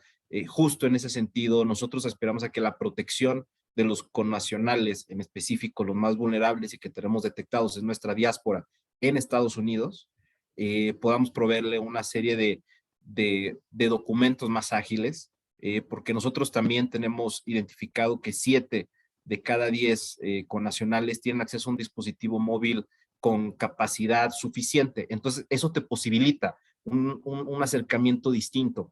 Y creo que ahí, si podemos sumar esfuerzos y continuar esta conversación más adelante, sería muy positivo en detonar un proyecto en ese sentido. Ya lo estamos explorando, SAIF es el ejemplo, y creo que si continuamos esta conversación, podemos plantear alguna iniciativa en ese mismo sentido y que va en el marco de estos diálogos, que es la inclusión digital de comunidades vulnerables y justo para atender este llamado del secretario general, ¿no? Muchísimas gracias por estos minutos, Claudia. No, gracias a ti, Diego. Qué bueno que te teníamos aquí para poder hacerte esta pregunta. Y sí, efectivamente creo que uno de los temas difíciles para poder generar política pública y soluciones en torno a estos retos es la falta crítica de datos. Me gustaría pasar, antes de pasar contigo, Rita, con María José. Creo que querías rebotar sobre uno de los comentarios y quería aprovechar para hacerte una pregunta también. Estamos viendo que casi el 15% de la población migrante total son menores de edad, bueno, de 19 años o menos. ¿Cuál es la mejor estrategia para generar las capacidades digitales en estos niños y niñas en esta situación, que al final del día son los nativos digitales, o por lo menos parte de los nativos digitales, y los que pueden ayudar a una digitalización, una integración de las familias? O sea, esto te lo pregunto con base en el proyecto de fortalecimiento de la integración local. Muchas gracias, Claudia. Bueno, creo que me iría un poco a contestarte también con, creo que 4 puntos claves que tendría que tener la inclusión digital, ¿no? Hablando de la población de la que se hable. Entonces, la inclusión digital tiene que ser asequible, ¿no? Tiene que ser accesible, tenemos que contar con las habilidades y tenemos que tener confianza o fiabilidad, ¿no? Entonces, pensando en estos 4 principios, ¿cómo hacemos para que niños, niñas y adolescentes migrantes, ya sea en estado regular o irregular en México, ya sea personas solicitantes de asilo o reconocidas con la condición de refugio, cómo hacemos para que estos 4 principios de la integración digital aplique también para ellos? Entonces, pues evidentemente, pues muchas veces se tiene que hacer un diagnóstico, ¿no? Lo que decíamos al principio, no solamente un diagnóstico de los retos institucionales, que por ejemplo eso también se aborda desde Profil, ¿no? ¿Cuáles son los retos institucionales, ¿no? de las secretarías, de las dependencias como el INM, como la misma UPM-RIP, etcétera, que atienden o que su mandato o sea, sus atribuciones, mejor dicho, tienen que ver con la atención y la mejora de las condiciones de vida de la población migrante, no solamente hacia ellos, la detección de sus necesidades, sino lo que decía hace rato, ¿no? La detección de las necesidades de la población, buscando también cubrir estos 4 criterios de la inclusión digital. Y nada más sobre lo que iba a elaborar un poquito, que ya lo había dicho un poco Vinicius en su intervención, pero quisiera retomarlo, por cómo se estaba dando la conversación, es que hablar de inclusión digital no solamente es hablar de como computadoras e internet, ¿no? O sea, creo que esa es la parte como la punta del iceberg, ¿no? Lo que vemos, lo más evidente, lo más materializado, quizás, o con lo que estamos más familiarizados. Sino que también hablar de inclusión digital es cómo usamos la tecnología, y llámese tecnología que en cualquier contexto va a ser distinto, ¿me entiendes? O sea, también eso hay que reflexionarlo. La tecnología que tenemos al alcance en diferentes contextos es distinta. Entonces, ¿cómo usamos la tecnología como un canal para mejorar las habilidades de la gente, incrementar la calidad de vida, apoyar a la inclusión educativa, ¿no? Que ahí también es un tema muy presente para los NNAs, para apoyar y para prevenir y atender la violencia, ¿no? No solamente la violencia como sistémica, sino la cristalización de la violencia, que para esto las redes sociales son claves y también son un medio digital, ¿no? O sea, cómo cambiamos o balanceamos la narrativa. Ese también es un tema de integración digital, ¿no? O sea, de inclusión digital. Y cómo promovemos, obviamente, la integración económica.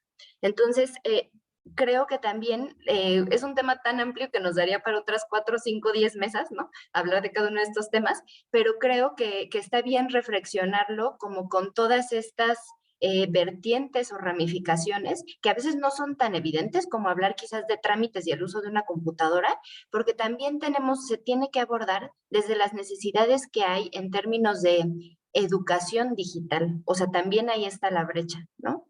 Donde evidentemente no se parte de, o sea, no solamente es enseñar a usar una computadora, sino, por ejemplo, enseñar a que como la uses, sea seguro y no vulnere tu seguridad, ¿no? Entonces, todas esas cosas creo que también estoy segura que Hola Code y Sin Fronteras y lo analizan, ¿no? Y lo abordan dentro de sus intervenciones, porque es bien importante, o sea, no solamente es la parte técnica, sino también qué herramientas puedo tener para que yo dentro del uso de la tecnología no reproduzca, por ejemplo, discursos xenófobos o de odio, para que yo dentro del uso de la tecnología no me ponga en riesgo, ¿no? Y proporcionando información mía o de mis allegados. Y bueno, muchos otros temas que de ahí se pueden desprender. Gracias, María José. Y sí tocas un tema importante, o sea, creo que hablamos de educación en dos sentidos, ¿no? Por un sentido, ya para personas que están en edad de trabajar, educarlos sobre las oportunidades del mundo digital y el cuidado que se tiene que tener. Pero por otro lado, Rita, aquí me gustaría hablar contigo.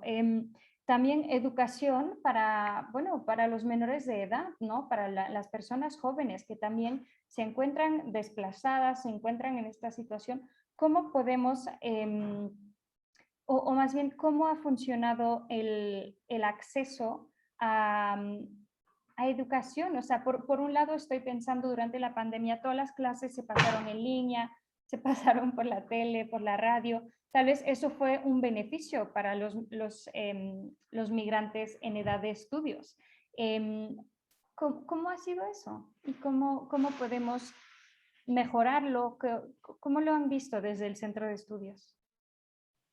Gracias. Pues es muy interesante este tema realmente y es justo parte de las inquietudes que se han tenido a nivel institucional. Ha habido diversas mesas de diálogo interinstitucionales de colaboración que han permitido pensar en estrategias dirigidas justo a la integración de las personas migrantes, tanto en situaciones de retorno como personas que se encuentran fuera del país, a la educación a partir del uso de herramientas digitales. Una de ellas es Educatel Migrante, que es una línea telefónica en realidad en la que pueden hablar las personas para conocer información sobre cómo pueden continuar con sus estudios en caso de que se encuentren en retorno en México, o cómo pueden revalidar sus estudios, o cómo pueden certificar competencias y habilidades que adquirieron en el exterior.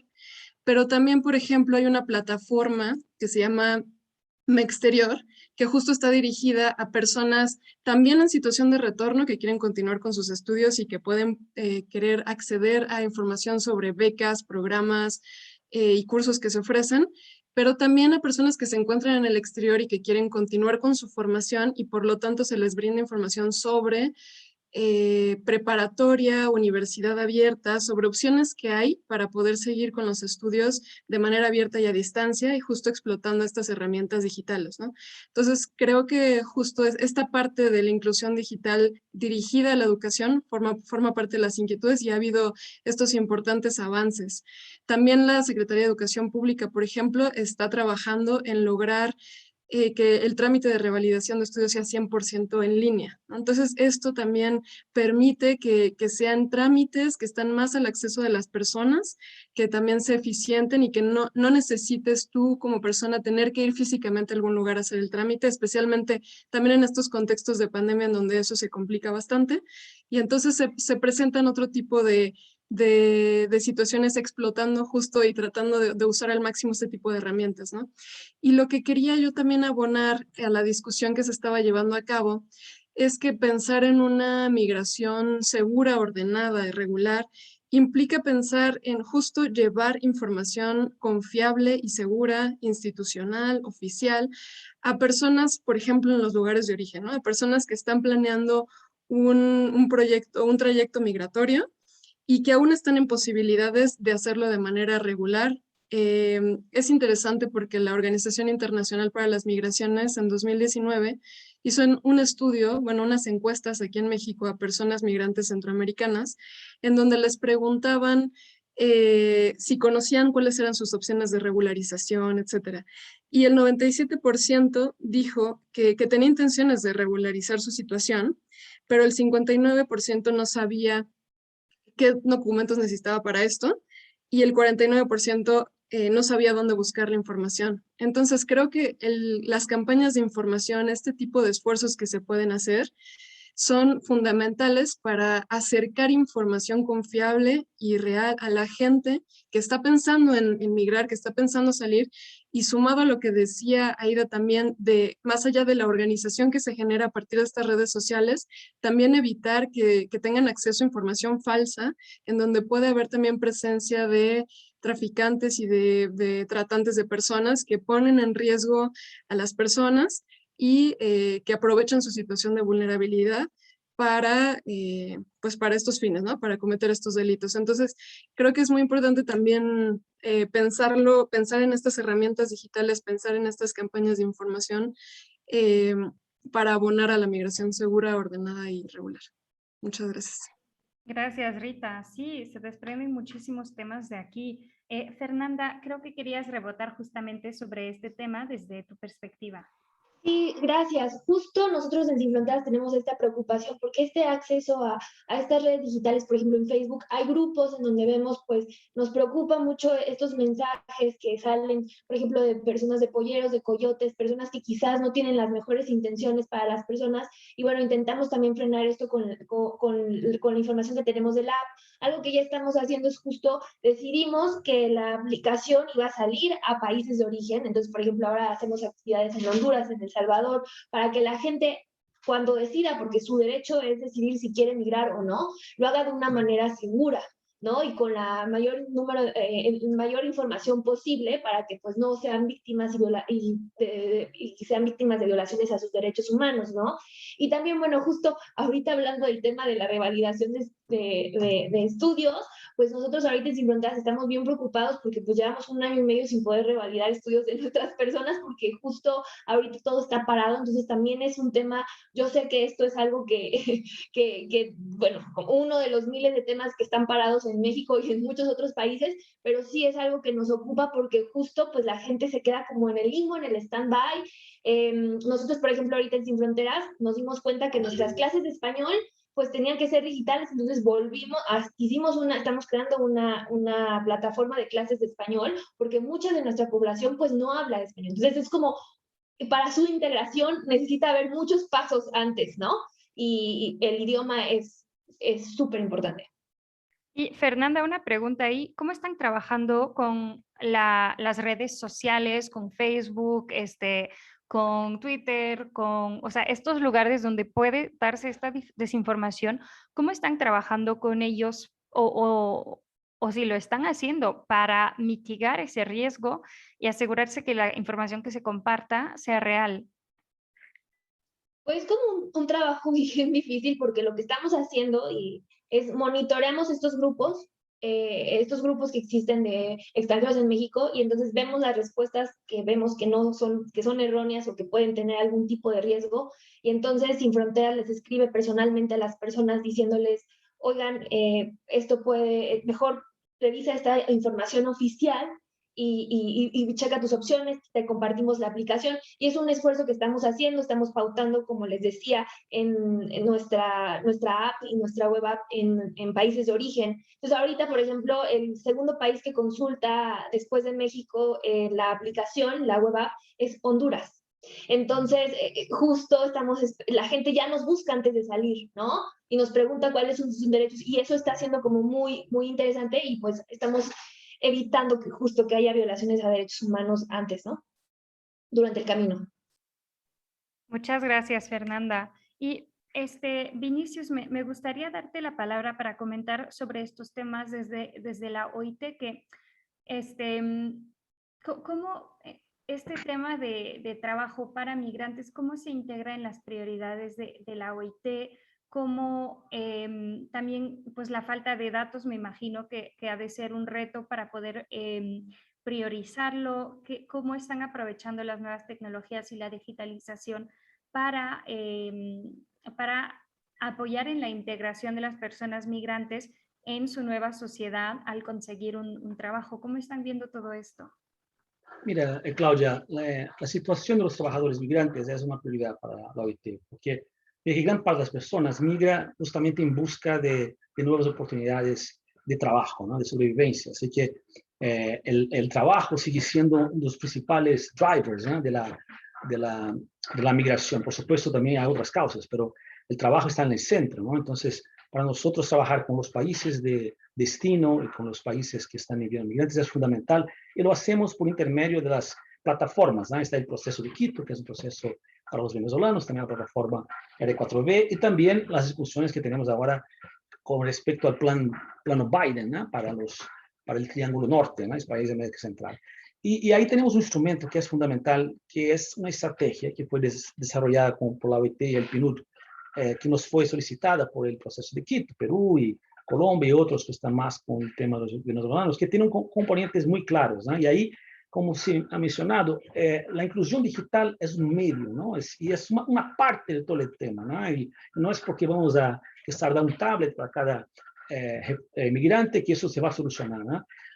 La verdad se necesita un enfoque integrado que tenga como eje fundamental la regularización de la situación del migrante. O sea, la verdad es que muchos lograron sus trabajos ahí en las plataformas, porque una persona para participar en una plataforma está nada más que un teléfono con conectividad, no le pedía papel, no pedía nada, así que listo, ¿no? Pero más allá de eso, la misma herramienta, ¿no? que ha servido para intermediar la relación de trabajo, también puede servir como un camino, ¿no? Un pathway para la regularización, la formalización. El reconocimiento de títulos y competencias es fundamental, porque hoy estamos experimentando un desperdicio enorme de talentos, ¿no? Así que, y también el tema de adaptar el sistema educacional me pareció muy interesante, o sea, que los contenidos tienen que ser ajustados. Ahí estaba, por ejemplo, un grupo de migrantes que se había regularizado y estábamos con programa de formación y queríamos que fueran por el área de salud que se necesitaba, o sea, análisis de laboratorio, de otros temas, ¿no? de técnicos, ¿no? Y ahí la señora me dijo, no, yo me voy por la pedicura y manicura, porque para mí es un curso 3 meses y voy a ganar 3 meses más do que un técnico de análisis de laboratorio, que es un curso de 1 año. Así que los sistemas están equivocados. ¿Qué es más importante en un momento como este? Un técnico de laboratorio o una pedicura y manicura? ¿Y por qué se paga más a uno que al otro? ¿Y por qué no hay un sistema de educación que sea adaptado a eso, que dé una formación más corta, ¿no? Por certificación digital? El tema de la empleabilidad, que está relacionado con eso, y también del emprendimiento de desarrollo empresarial. O sea, el migrante, en su propia naturaleza, está en emprendedorismo, porque una persona para dejar todo atrás y irse en busca de otras cosas, de otra vida, ya tiene en sí un espíritu de emprendedorismo que puede ser desarrollado. O sea, y eso tiene que ver también con la inclusión financiera, ¿no? Que es un tema fundamental. O sea, el mismo aplicativo que le posibilita la conexión puede ofrecer también la inclusión digital y acceso a la protección social. Entonces, esa estrategia integrada que llamamos de estrategia de integración de los migrantes es un eje fundamental para ese tipo de discusión. Sí, gracias, Vinicius. Sí, siento que hay 1000 preguntas, 1000 temas que tocar. Aquí creo que, bueno, la pregunta va a ser más abierta. Creo que podríamos empezar por Aida y Saif, pero si otras personas quieren intervenir, adelante. Quiero empezar a hablar un poco de, bueno, sé que hay muchos temas por tocar, pero me gustaría hablar un poco del uso de algoritmos para apoyar a estas comunidades, estos individuos. En Suiza estamos viendo que con un algoritmo están optimizando las recomendaciones de lugares donde donde se requieren habilidades de las personas migrantes. Entonces, este sistema puede decir, con base en estas habilidades, te recomiendo ir a este lugar de Suiza o de México, en nuestro caso. ¿Qué opinan de este tipo de sistemas? Lo estamos viendo en México también. ¿Cómo estas nuevas tecnologías pueden ayudar a una mayor integración y cohesión social para las personas migrantes? Tal vez empecemos con Aida y Saif y después lo abrimos a las demás personas. Sí, yo creo que algo muy importante a considerar es que ahorita están surgiendo muchas herramientas que supuestamente ayudan a las personas para desarrollar ciertas habilidades y obtener mejores empleos, pero muchas de estas herramientas también es cierto que han fallado. Y lo que ha pasado es que entonces están creando un estigma en las personas, por ejemplo, de zonas rurales o migrantes, de ya no querer probar nuevas herramientas, porque muchas de estas herramientas les salen a los migrantes y a las personas de zonas rurales caras. Les salen caras porque los hacen que inviertan ellos tiempo y realmente no los ayudan a obtener esos trabajos que quieren. Entonces, creo que algo muy importante cuando estamos pensando en estas nuevas herramientas es analizar si llevan un diseño centrado en el ser humano, y eso es algo mucho que hacemos en la UNAM con la Secretaría de Relaciones Exteriores. Especialmente tenemos muchas entrevistas con los participantes para diseñar tecnología e intervenciones que no hagan, no hagan costos adicionales para los usuarios, y con los cuales los usuarios vayan a sufrir por estar usando a la larga esa tecnología. Entonces es sumamente importante entender qué problemas tienen los ciudadanos, los migrantes, a qué problemas se enfrentan y diseñar tecnología adecuada para ellos. Porque hay muchas, y ahorita les voy a compartir en el chat, por ejemplo, en zonas rurales de Estados Unidos hemos visto estas herramientas que están entrando y traen todo el furor de Silicon Valley, de innovación, y lo único que están haciendo es que se sale caro para los migrantes. Y les cuesta a los migrantes. ¿Por qué? Porque son herramientas que les quitan el tiempo y es tiempo en el cual ellos no están ganando salarios. Entonces creo que debemos de crear intervenciones que estén muy centradas en el usuario, haciendo este tipo de entrevistas, que creo que también es algo mucho que hace Hola Code. Y muchas gracias Claudia. Excelente pregunta. Gracias, Saif. Pues pasamos directamente con Aida, entonces. Gracias, pues creo que sí, estoy de acuerdo con Saif también. Pero aquí yo le pondría el ingrediente, ¿por qué no hacemos tecnología hecha por migrantes y refugiados? A partir de ellos, a partir de los viajes, a partir de la experiencia, recolectarla, y eso es lo que simplemente podemos nosotros también contribuir, porque finalmente por ejemplo, nuestros graduados pueden hacer una app desde cero. O sea, pueden, y de hecho parte de sus proyectos de titulación, porque tienen que hacer una titulación interna en el que presentan una tesis, sus tesis muchas veces han sido apps de integración. Entonces, ¿cómo yo me vinculo con esta, o sea, como yo apoyo a una persona que está llegando a México, cómo la puedo apoyar para que pueda integrarse mejor? Entonces, creo que la tecnología, y esto es parte de lo que también es la democratización no solamente de la tecnología, sino democratización de la creación de tecnología. Es decir, cómo poblaciones que no estaban representadas previamente, porque no habían estado representadas. Silicon Valley sigue sin estar representado. O sea, simplemente son hombres blancos heterosexuales creando tecnología. Sigue lo mismo. Entonces, ¿cómo hacemos también para que poblaciones que no estaban representadas puedan entrar a la creación de tecnología? Y bien ahí sí lo dice Vinicius. O sea, son emprendedores por naturaleza. ¿no? Y además dentro del emprendedurismo viene otro elemento interesantísimo, la innovación. Y si además damos todas estas herramientas digitales para que se generen estas condiciones, o sea, la integración va a ser mucho mayor. Y las contribuciones, no solamente económicas, sino sociales y culturales a los países de recepción van a ser mucho más altas. Entonces sí podemos hablar de una integración de dos vías. No solamente que lleguen aquí y entonces vivan, digamos, de dádivas de caridad, no. O sea, empoderar a estas comunidades a través de generar estas condiciones. Y eso es lo que creo que tenemos que ver que se construyan, ¿no? Y eso es verdaderamente construir un sistema de integración. Fascinante, Aida. Aquí nos quedan 20 minutos. Lo que me gustaría es que hagamos una ronda de qué recomendaciones tienen ustedes desde su trinchera específica, cómo pueden ayudarles los demás sectores, qué se requiere, qué les está faltando, qué ven que está fallando, qué oportunidades ven. Creo que eso sería muy interesante que cada voz aquí en la mesa redonda pueda decir, pues yo estoy viendo una oportunidad aquí para estos actores, sin caer en la queja de que no sé quién no está haciendo su trabajo, realmente decir, bueno, yo lo que veo es que claramente necesito tal, claramente hay oportunidad aquí. Creo que eso sería muy valioso. Me encantaría decirles a todos, expláyense lo que necesitan. La realidad es que quedan 20 minutos. Propongo que cada persona que somos unos 7, entonces tal vez 2 minutos máximo por persona. Y voy a dejar que la persona que quiera levantar la mano empieza.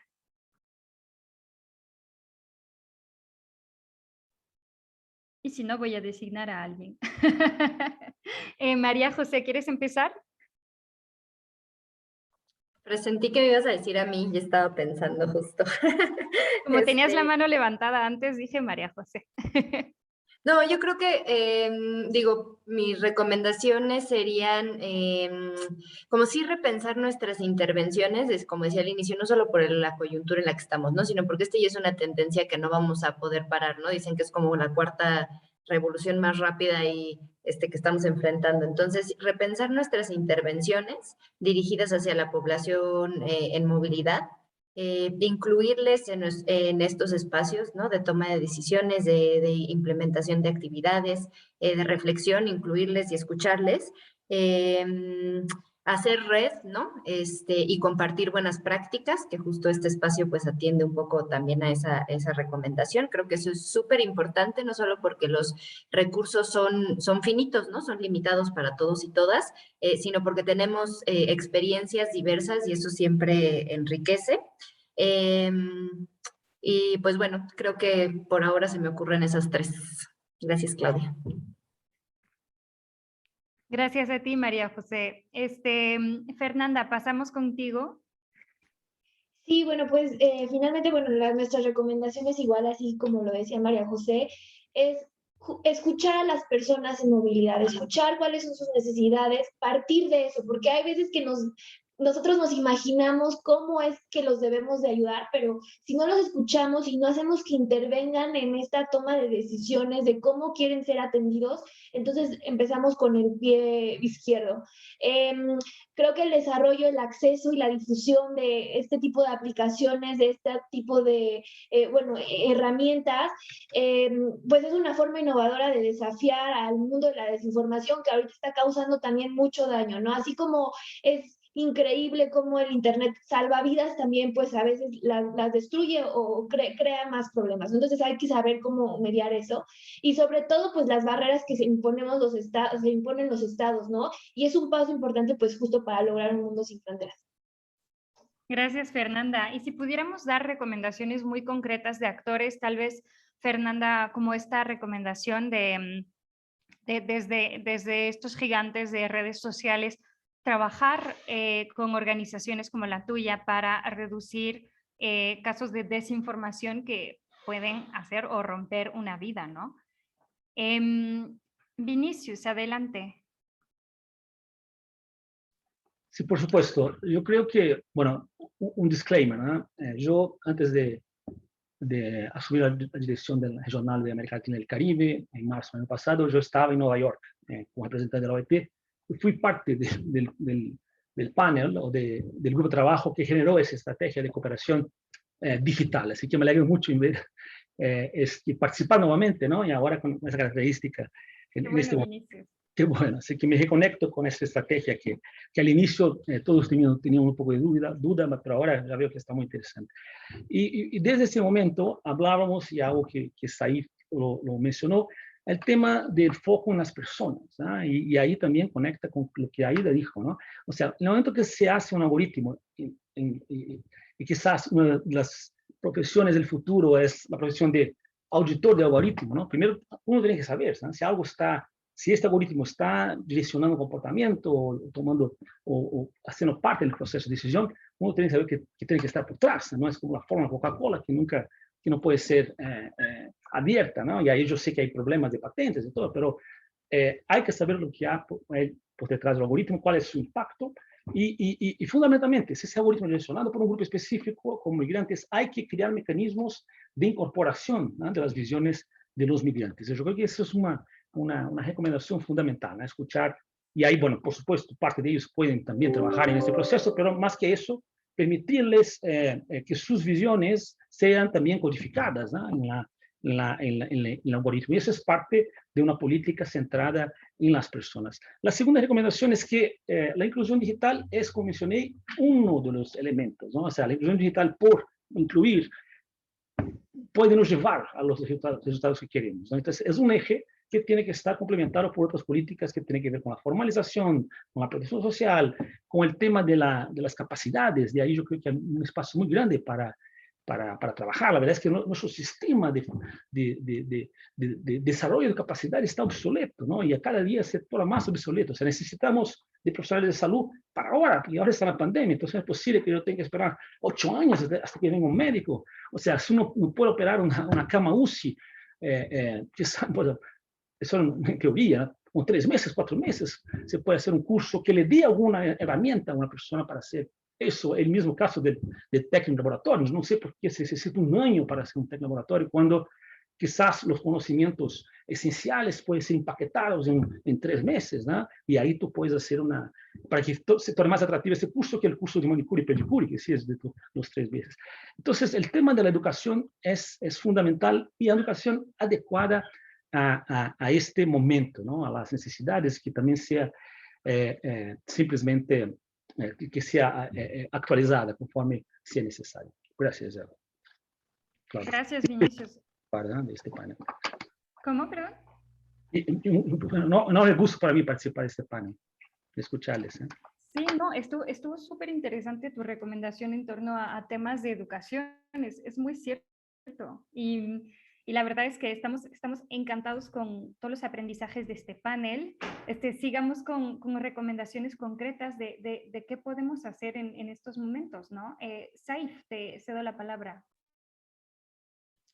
Hola, ¿qué tal? Yo creo que algo crucial también es abrir los lazos de comunicación entre los diferentes actores, por ejemplo, gobierno, academia, industria, ONGs, para poder crear mejores colaboraciones, ya que cada actor conoce ciertas partes de la población de un mejor modo que los demás. Entonces, creo que ese tipo de colaboraciones son cruciales. Y eso creo que es algo que sí se ha logrado muy bien, por ejemplo, con nuestros colaboradores de gobierno. Muchas gracias a Diego Flores y a su equipo, ya que teniendo ese tipo de comunicaciones es como nos podemos complementar y cómo podemos alcanzar las diferentes metas. También muchas gracias a C-Minds por abrir este tipo de espacios en donde tienes académicos, tienes a personas de industria, ONGs, colaborando y creando soluciones juntos. Entonces, creo que ese tipo de espacios y ese tipo de comunicaciones son cruciales para poder alcanzar las metas. Gracias, Saif. Quiero hacerte una preguntita antes de seguir, porque siento que cuando hablamos de digitalización, este tema no es necesariamente uno que surge. O sea, el tema sí de brecha de género está muy hilado con el tema paraguas. ¿Por qué piensas que este tema de accesibilidad digital para personas en movimiento no es uno tan evidente como el tema de género, de brechas entre estados? Sí, yo creo que tenemos que hacer tal vez un mayor esfuerzo en comunicarlo. Ahorita yo diría que México sí ha estado haciendo un buen trabajo en las universidades en términos de estar estudiando temas de accesibilidad. Entonces, por ejemplo, ahorita les compartí mucha investigación que hemos estado haciendo en la UNAM en estos temas. Yo creo que nos hace falta colaborar más con ONGs, comunicólogos también, para dejar claro al público cómo es este tema de accesibilidad y por qué razón es importante estar diseñando para estas poblaciones, mostrándoles especialmente que, por un lado, sí hay oportunidades de negocio, porque tal vez, por ejemplo, tienes emprendedores que pues a lo mejor ellos quieren sacar dinero de ese espacio y tal vez ven a los migrantes como personas que no les van a dejar dinero. Tal vez es mostrarles también las oportunidades de negocio que hay en ese espacio si es que se quieren meter. También a los gobiernos mostrarles las oportunidades que ellos recibirían si es que ayudan a educar a las personas que pertenecen a esas poblaciones, y a cada los diferentes actores mostrarles por qué razón tiene sentido estarse metiendo a esa área. Yo diría que hemos hecho un esfuerzo tal vez fuerte ahorita desde la academia y, por ejemplo, ONGs, pero creo que hay un poco de esfuerzo que también podemos hacer, especialmente llegarles a las personas en industria, especialmente en Latinoamérica, hacerles saber que, ¿sabes qué? Estas personas de migrantes, personas con discapacidad, también te deben de interesar. Gracias. Gracias, Saif. Sí, completamente. Marcela, ¿cuáles serían tus recomendaciones concretas? Gracias, pues la verdad ha sido súper interesante escucharlas. Me quedo con varios temas que tienen que ver con pues, la brecha digital y con los procesos de integración, y definitivamente un diagnóstico que se requeriría de retos institucionales, ¿no? Para atender como estos puntos de partida, pero yo creo que desde nuestro rol como Amnistía Internacional, como una organización que está como más enfocada en revisar que no se violenten derechos humanos de las personas, en este caso de las personas en movimiento, me parece que pues para garantizar justamente la conectividad, la accesibilidad, la inclusión digital, que podría llevar a beneficiarse de otros derechos, ¿no? Como el derecho al trabajo, a la educación, a la salud, etcétera. Me parece que antes habría que pues garantizar lo mínimo básico, empezando por no repetir, por ejemplo, discursos xenófobos, criminalizadores de las personas en movimiento, y que también esos discursos no vayan en contra de organizaciones que acompañan incluso a las personas en movimiento, a la par de tener o evitar, digamos, violentar los derechos incluso antes de que las personas puedan solicitar asilo o transitar por nuestro país, como este nuevo acuerdo que surgió entre México y Estados Unidos, este acuerdo migratorio que viola o podría violentar, ¿no?, el derecho de asilo de las personas. Entonces, me parece que previo a esto, pues es importante primero garantizar estos derechos mínimos básicos y después, pues evidentemente abordar el tema de la brecha digital, de la conectividad y de la accesibilidad, ¿no? Y aquí me parece interesante un comentario que ponía Liliana en el chat, que justamente habla de cómo las tecnologías y cómo la conectividad también puede ayudar a ubicar personas, por ejemplo, ella habla de trabajadoras migrantes que pueden estar, conocer sus derechos y que podrían estar también en situaciones de riesgo como de trata y otros delitos que se relacionan incluso, ¿no? Entonces me parece que también por ahí podría ir la recomendación, o sea, cómo las herramientas que también se puedan utilizar, pues para, ya lo decían, el acceso a la educación, pero también para identificar situaciones de riesgo. Gracias. Gracias, Marcela. Sí, es muy cierto. Estamos hablando de digitalización, pero primero hay otros retos sistémicos que debemos abarcar y tenemos que trabajar en todo esto de forma paralela, un reto enorme. Aida, me gustaría escuchar de ti cuáles serían tus recomendaciones, las oportunidades que ves hacia adelante. Pues definitivamente lo que hemos estado observando es que creo que estamos un poco atomizados todos, pero con la misma idea, ¿no? Entonces creo que tendríamos que hacer un esfuerzo conjunto de poder unir fuerzas, esfuerzos, generar diálogos, y de todos los sectores, o sea, no únicamente gobierno, o sea, gobierno con iniciativa privada, con nosotros, por ejemplo, que somos emprendimiento social, que no existe como tal esa categoría, pero finalmente representamos el sector privado y nos vinculamos con el sector privado, y toda digamos, nuestro financiamiento viene de la parte privada. O sea, poder empezar a vincular estas sinergias para que realmente todos en conjunto podamos generar unos sistemas de integración que sí se atiendan desde una primera etapa, que eso es importantísimo, porque les decía, si no pasamos la primera etapa, no podemos hablar de todo lo demás. O sea, primero como la etapa de, sí, reconocimiento, las visas humanitarias, los permisos de trabajo, porque como les decía, la gente quiere contribuir, quiere venir a trabajar. Entonces, que podamos resolver esas cosas con muchísimo gusto, con el apoyo de todos los sectores, y después empezar a, evidentemente, generar estos sistemas de integración, que a mí lo primero que se me ocurre es que generemos creación de centros de habilidades, ¿no? Y habilidades muy concretas que son las que están generando trabajos para las comunidades de migrantes y refugiados en México, ¿no? Son concretas y, como les decía, quizás no los 4 años y medio de una universidad, pero sí centros de desarrollo de habilidades y que además favorezcan a las empresas, que detectemos o sea, por ahí tenemos también sectores que siguen demandando fuerza de trabajo, poder ubicarlos, pero capacitarlos previamente, ¿no? Y esto generará, evidentemente, pues un ambiente ideal que sí vaya hacia la integración. Y esto, como decía Marcela, podemos reducir con eso también todos digamos, el discurso xenófobo, ¿no? De están aquí, no trabajan, todos estos discursos que se van generando, pero es que al final, si no estamos generando las vías ni las condiciones de manera colectiva, pues vamos a caer en estas situaciones. Entonces hay que generarlas y hay que unirnos para generarlas. Esos son mis comentarios finales. Gracias. Aida, no podría estar más de acuerdo contigo. O sea, puras quejas de personas que están aquí y no trabajan, pero ¿has pensado en qué ha hecho tu comunidad, tu ecosistema, tu gobierno para integrarlos? Y eso es un reto que tenemos aquí en México, pero en el mundo entero. O sea, yo viniendo de Francia ya tenemos también ese reto de que los inmigrantes están mal vistos, o sea, como alguien que no trabaja. Pero digo, a ver, si los encierras en las afueras de París, o sea, para tomar ese ejemplo, y no les das acceso a oportunidades iguales, ¿cómo te esperas a que haya ese cambio que tú quieres ver? Y eso o sea, no podría estar más de acuerdo. Muchas gracias por eso, Aida. Me encantaría terminar con últimas recomendaciones por parte de ti, Rita. Adelante. Muchísimas gracias, Claudia. De entrada, decir que se ha hablado ya mucho de que existe aún esta brecha digital y que eso forma uno de los obstáculos para poder pensar en la inclusión digital de manera plena. Entonces, creo que una de las cosas es seguir pensando en estas estrategias a nivel institucional, como se ha venido haciendo, de acompañar como una suerte de transición